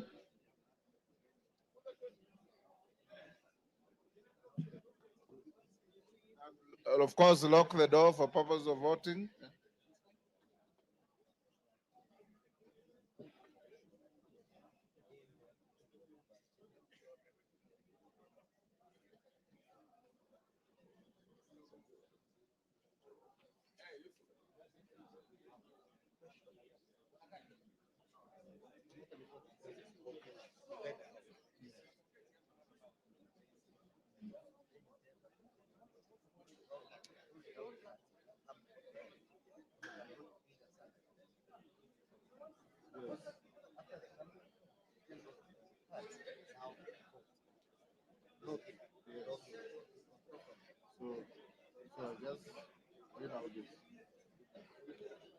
Order, honorable members. Order, honorable members. Can I have a feel on how many members don't have their cards? Not many. I request respectfully members who don't have their cards to come to where civil servants sit, where they come to this house, on both sides.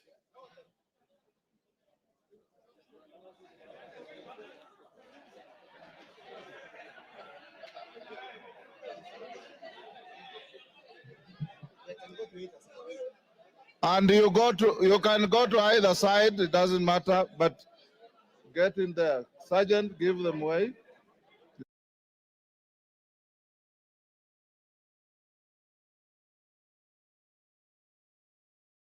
Ingia huko.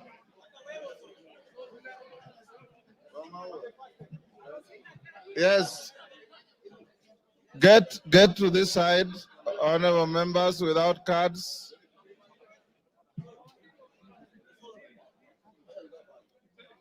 You can even spill to the back, no problem. You will be called.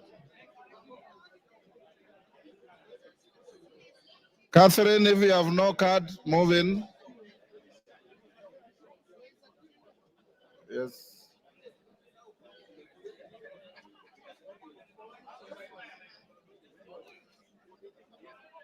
Member for Gatundu. Member for Gatundu, complete your journey where you're going. Order, honorable members. Move this side. Evo Barra, you also don't have your card. Come this side. Now, honorable members, the question we are voting on is on the nomination of Professor Kithure Kindiki, EGH, to fill the vacancy in the office of the Deputy President of the Republic of Kenya. That is the question. Now log in. Take out your cards. Take out your cards. Log in.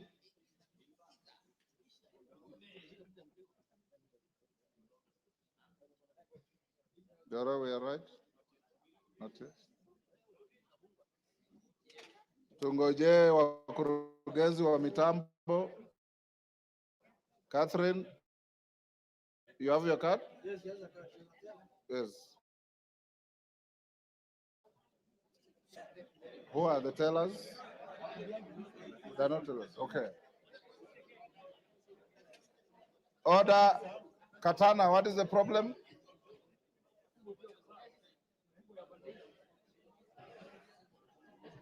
Tunangojea wakurugenzi wa mitambo.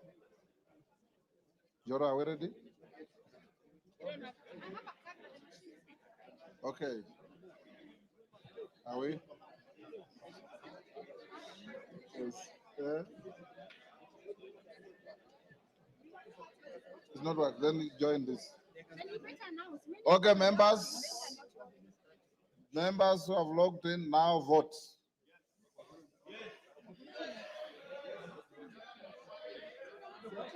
Yeah, then you will record here. That's all.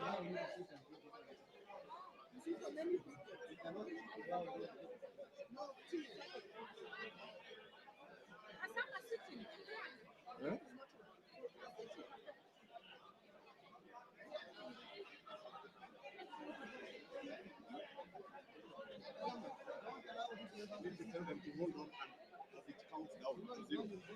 Yes. Don't order members, don't interfere with your cards so that the system can record and count as you vote.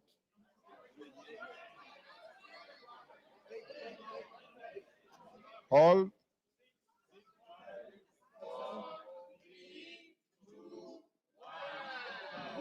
End of voting. Vote now.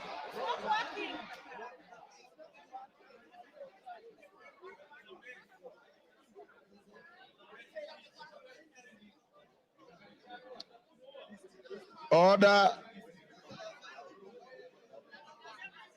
Joro, what's the problem?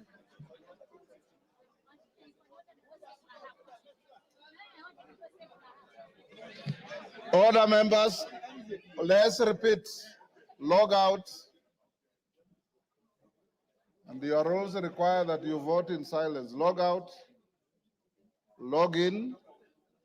Eh?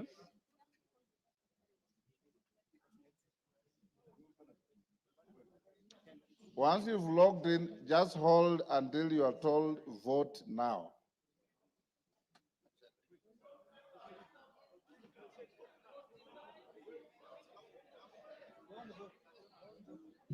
Don't vote yet.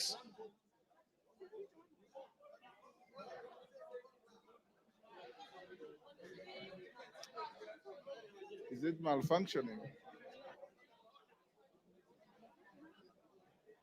Kirui, is it malfunctioning? Yes.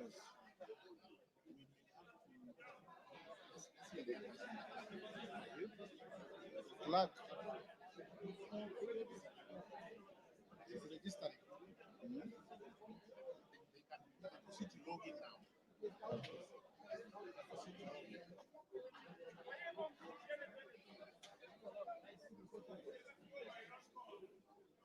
Is it working?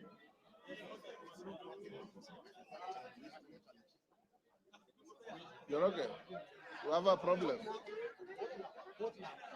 Vote now. Vote now.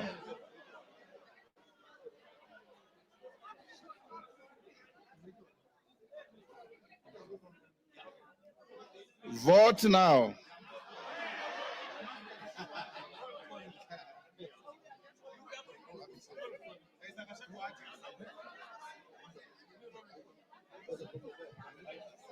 Hmm?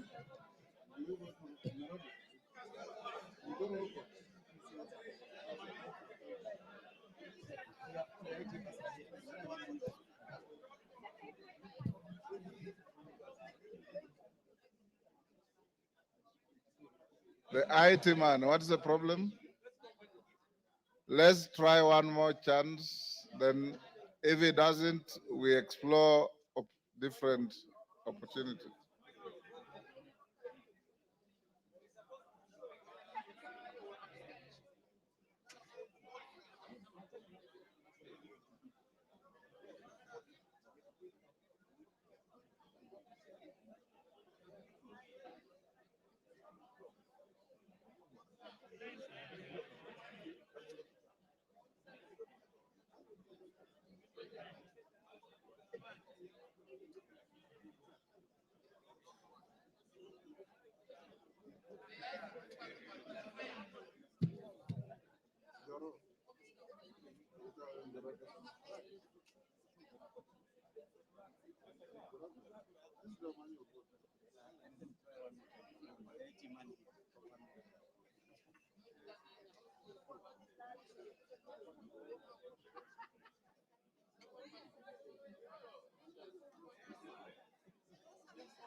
Vote now.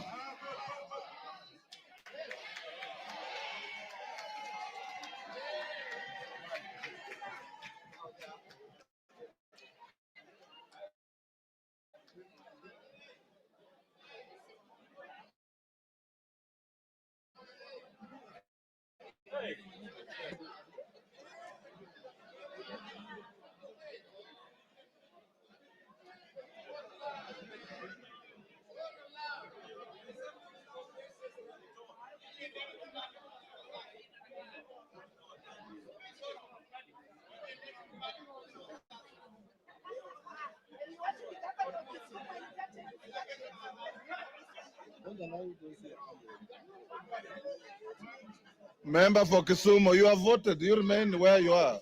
Eh? Pardon? Yes, it's done.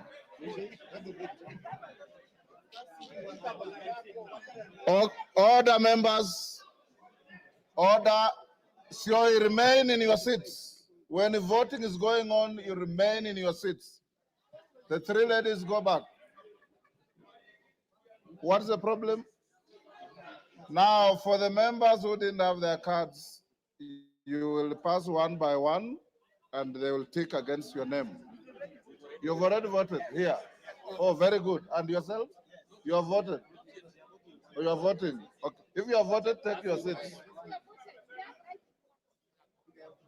Those whose equipment malfunctioned can come to the desk here and report to the clerk. Eh? Okay, okay.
On the screen, but very many of you got it manually, so you are not part of the one.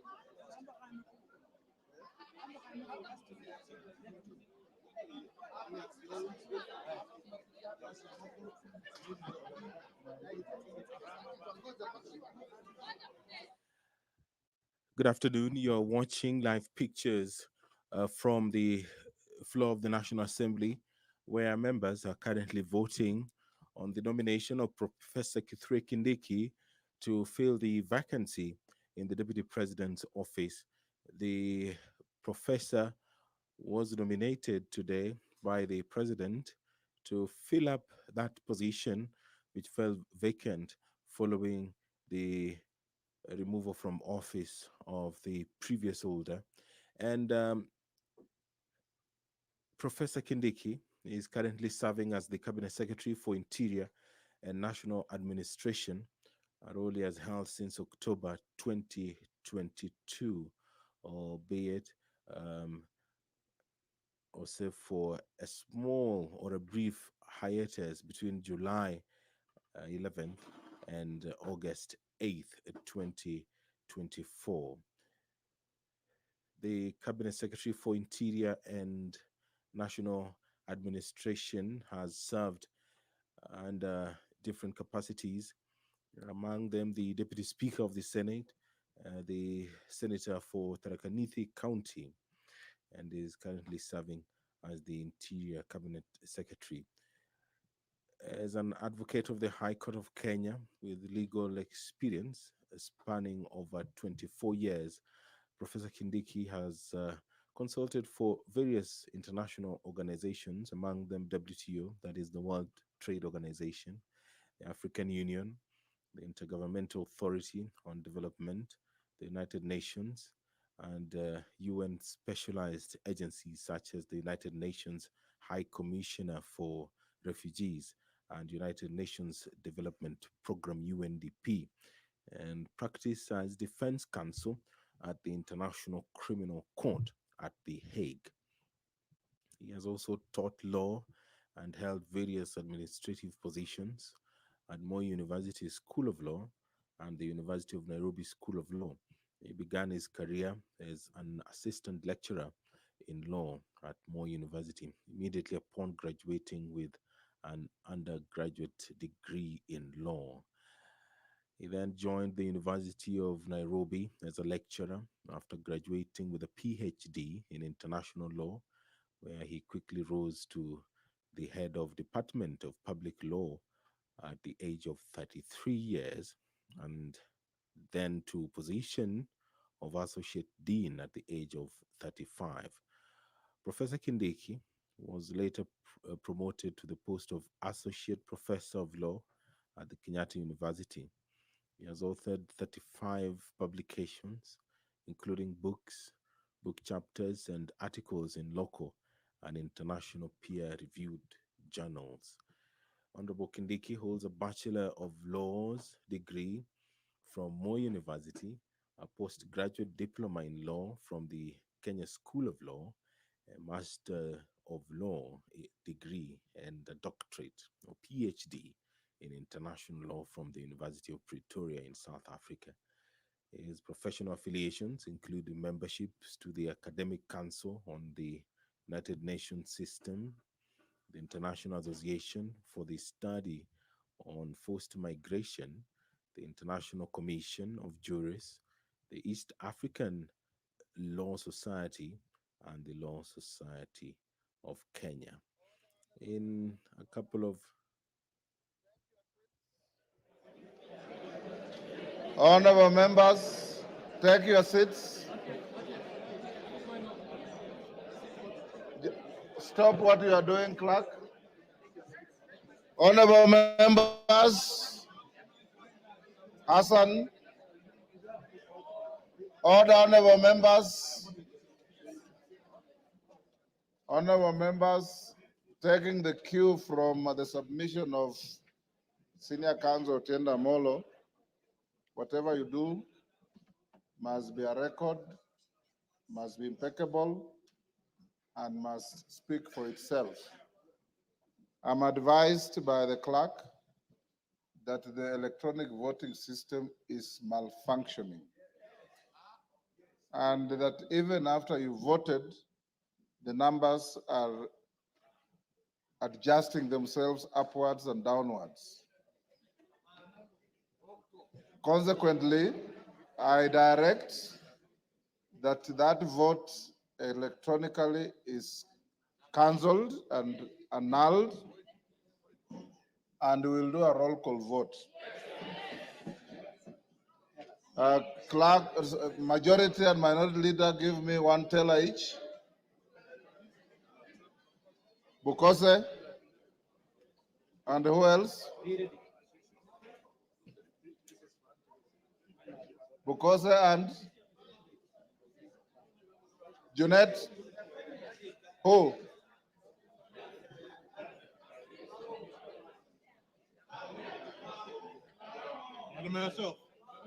Okay. Bring to who? Zamzam. Yes. And who else? One more.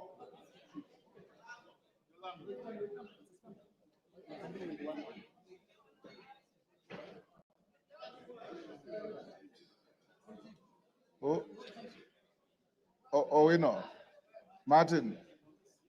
Okay, honorable members, once again, the vote is on the nomination of Professor Kithure Kindiki, EGH, to fill the vacancy of the office of the Deputy President of the Republic of Kenya.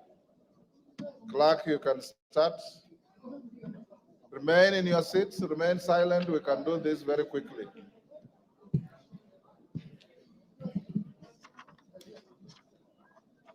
You ready? Tell us what you say. Ready? Ready? Ready? Ainabkoi, Chepkonga Kiprono Samuel. Ainamoi, Langat Benjamin Kipkurui. Ainamoi, Langat Benjamin Kipkurui. Not present. Aldai, Kitani Marian Jebet. Alego Usonga, Atandi Samuel.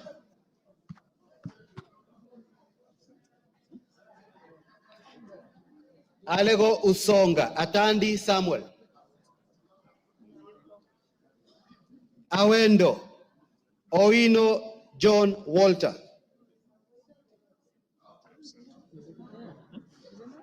Bahati, Mrembo Irene Joki.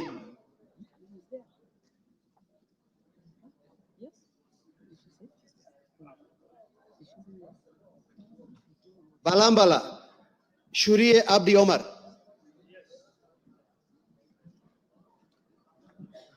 Baringo County, Sergon Florence Jamatia. Baringo Central, Joshua Kandie. Baringo North, Makilap Joseph.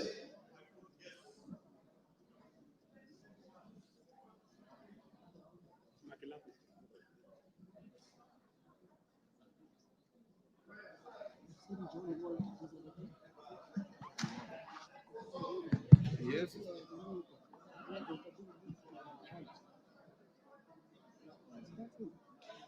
Baringo South, Charles Cameron.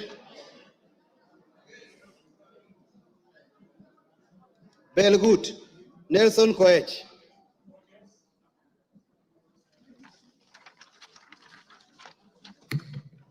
Bobasi, Innocent Obiri. Bobasi, Innocent Obiri. Bobasi, Innocent Obiri. Bamachoke Borabu, Obadia Nolfason. Barongo.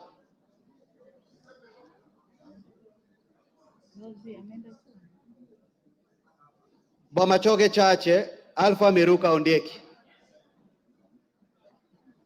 Bomet County, Chepkorir Linet. Bomet Central, Richard Kilel. Bomet East, Richard Yegon. Bonchari, Charles Onchoke. Bonchari, Charles Onchoke. Bondo, Gideon Ochanda. Bondo, Gideon Ochanda. Borabu, Patrick Osero. Budalangi, Sauti Bita Wanjala. Bumula, Nelson Jack Wamboka.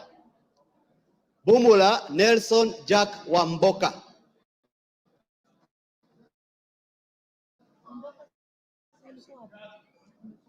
Bungoma County, Catherine Nanjala Wabilianga. Bungoma County, Catherine Nanjala Wabilianga. Bura, Ado Kuno, Yakub. Bura, Ado Kuno, Yakub. Bureti, Kibet, Komingoi, Kirui. Busia County, Catherine Omanyo.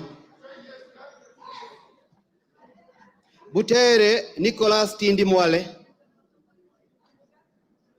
Nicholas Tindi Mwale. Butula, Joseph Oyula. Butula, Joseph Oyula. Buri, Muruidhania Rindikiri Mugambi. Central Imenti, Moses Nguchine. Changamwe, Omar Mwinyi.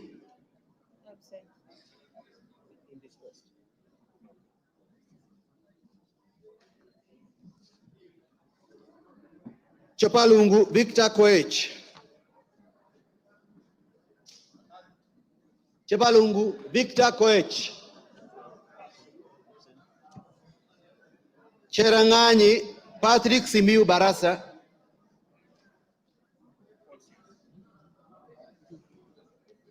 Chesume, Paul Biego.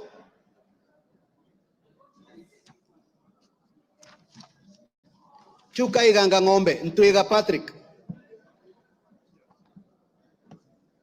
Dadab, Farama Alim. Dagoretti North, Beatrice Elach. Dagoretti South, John Carey. Eldama Ravine, Musa Sirma. Eldas, Adan Kenan. Elgeyo Marakwet County, Jepto Ngeleche.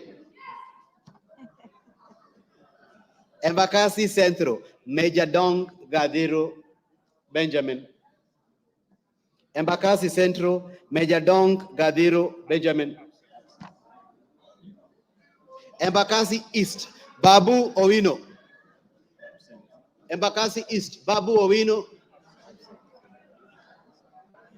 Embakasi North, James Gakuya. Embakasi North, James Gakwea.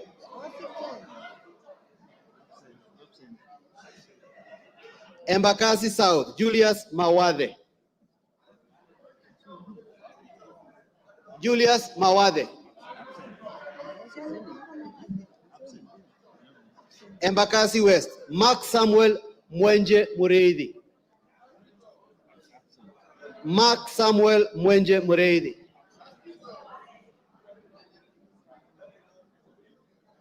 Embu County, Double N Pamela Njoki. Mgwen Lelmengit Joseph Kipto. Mgwen Lelmengit Joseph Kipto. Emuhaya Omboko Milemba. Emurodikil Johanna Ngeno. Endebes Ukose Doctor. Fafi Farah Sala Yakub.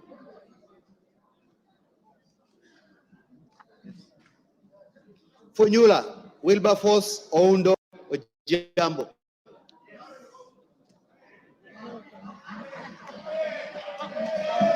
Galole Said Buya Hiribai. Galole Said Buya Hiribai. Said Poster. Ganze Kenneth Charo Tungule. Charo Kenneth Charo Tungule. Garissa County, Udgon Amina.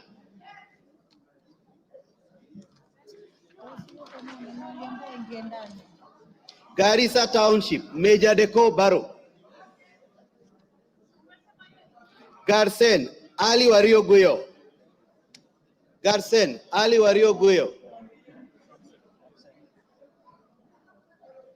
Katanga Mureu Wakili.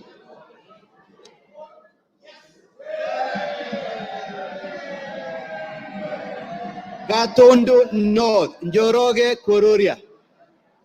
Gatondo North, Njoroge Kururia. Yes, yes. Gatondo South, Gabriel Kagombe. Gatondo South, Gabriel Kagombe. Gem, Elisha Odhiambo. Gichugu, Robert Gedenji. Gichimu. Gilgil, Mother Wangari. Githunguri, Gadhoni wa Muchomba.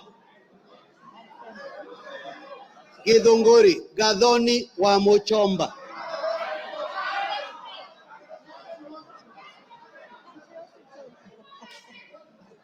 Hamisi, Charles Gimose.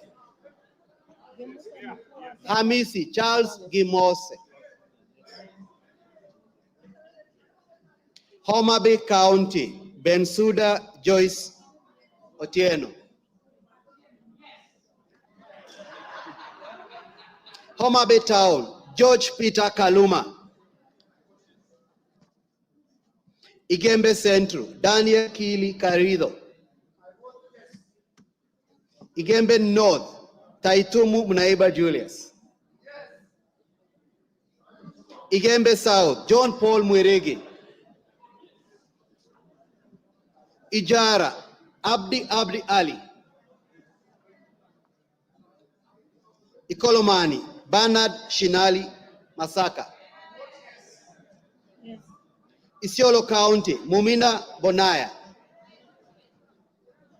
Isiolo North, Joseph Samal. Isiolo South, Tubi Bidu Mohammed. Tubi Bidu Mohammed. Jomvu Badibadi Twalip. Jomvu Badibadi Twalip. Juja Koimbori George. Juja Koimbori George.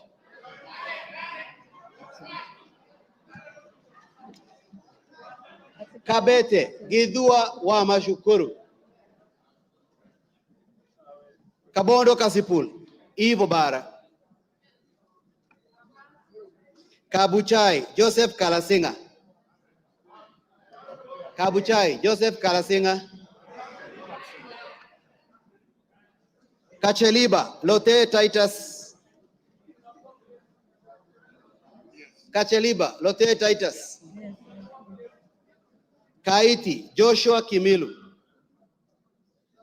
Kaiti Joshua Kimilu, Kajiado County Lea Sankaire,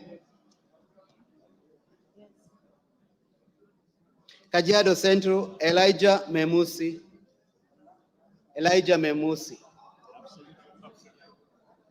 Kajiado East Kakuta Maimai, Kajiado North Ngogoyo Onesmus,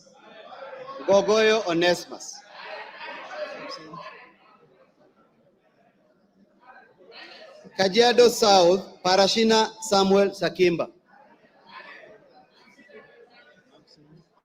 Kajiado South Parashina Samuel Sakimba,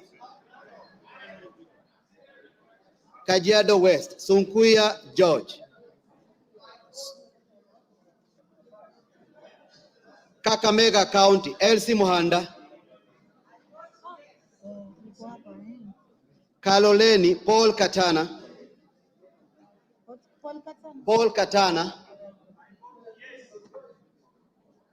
Kamukonji Abdi Yusuf,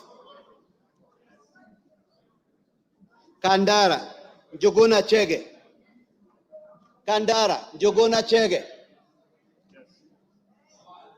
Kandui John Makali, Kangema Peter Kihongi,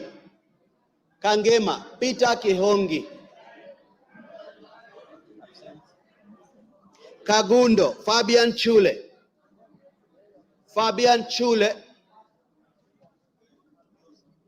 Kapenguria Samuel Moroto, Kapsaret Oscar Sudi, Karachuonyo Andrew Okwome, Kasarani Karauri Ronald,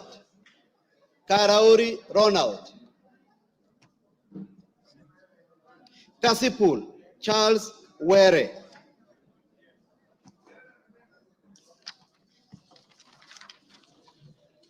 Kadhiani Robert Mbui,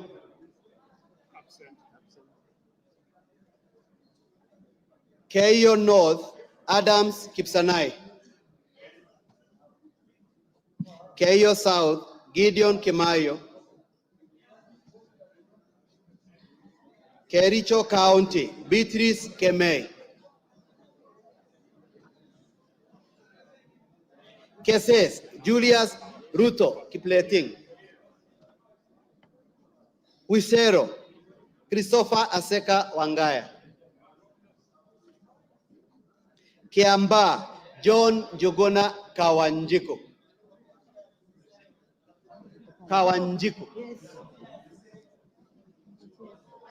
Kiambu John Machua,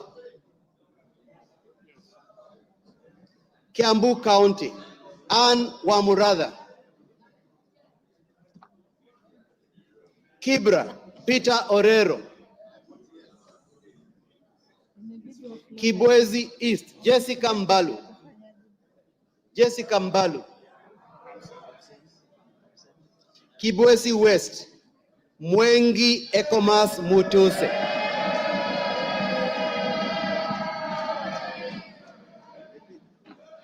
Kieni Njoroge Wainaina, Kigumo Joseph Munyoro,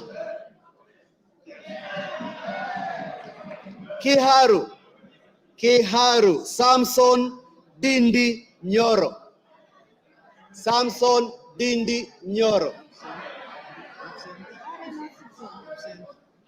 Kikuyu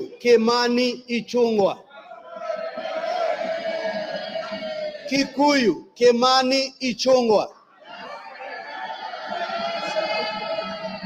Kikuyu, Kimani Ichung'wa.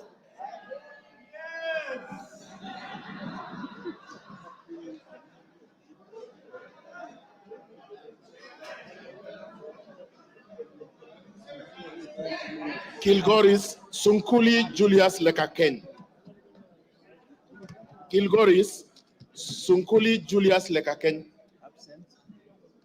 Kilifi. Yeah. Kilifi Mwanyanje Gertrude Mbeyu.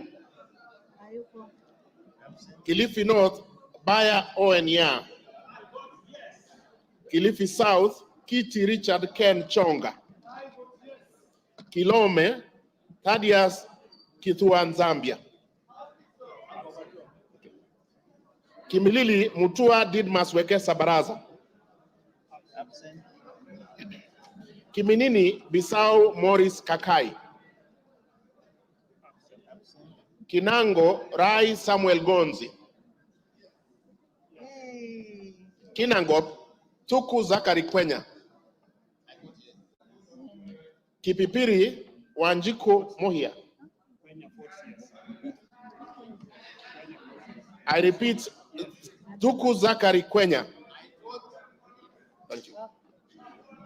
Kipipiri Wanjiko Mohia. Kipkelion East Joseph Kimuta Cherorot. Kipkelion West Hilary Kiplangat Koske. Kirinyaga Jane Jerry Maina. Kirinyaga Central Joseph Gashoki Getari. Kisauni Rashid Juma Bedzimba. Kisii Donya Doris Aburi.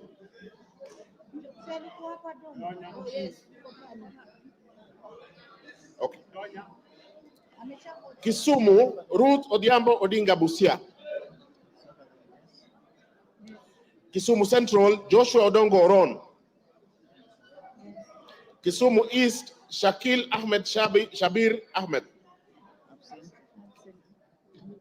Kisumu West Rosa Akinyi Buyu. Kitui Irene Mudhoni Kasalu. Kitui Central Makali Benson Mulu. Kitui East Nimrod Biduka Mbai. Kitui Rural David Mwali Kamboni. Kitui South Rachel Kaki Nyamai.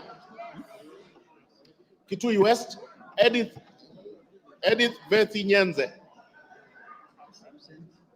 Kitui Chache North Nyakundi Jafeth Mokaya. Kitutu Chache South Anthony Kibagendi. Kitutu Masaba Clive Ombane Gisairo.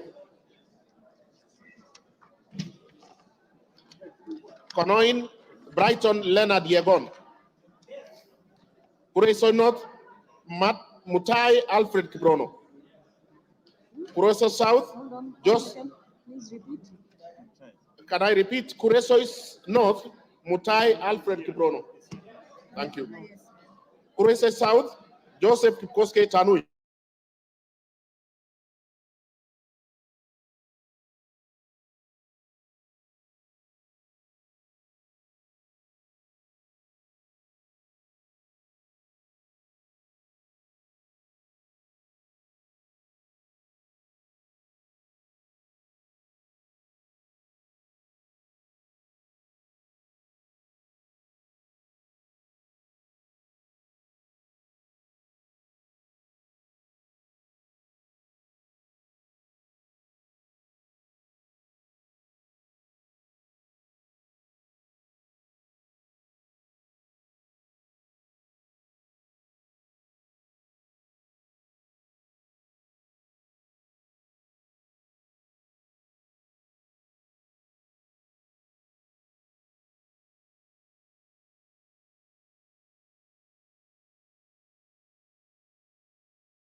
Marsabit wako Naomi Jilo.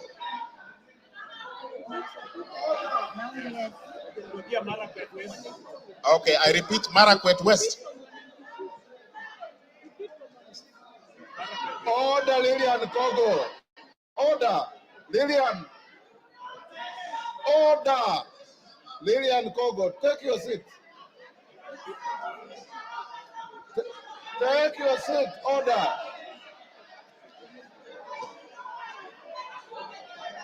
Go on. Marakwet East, David Kangogo Bowen.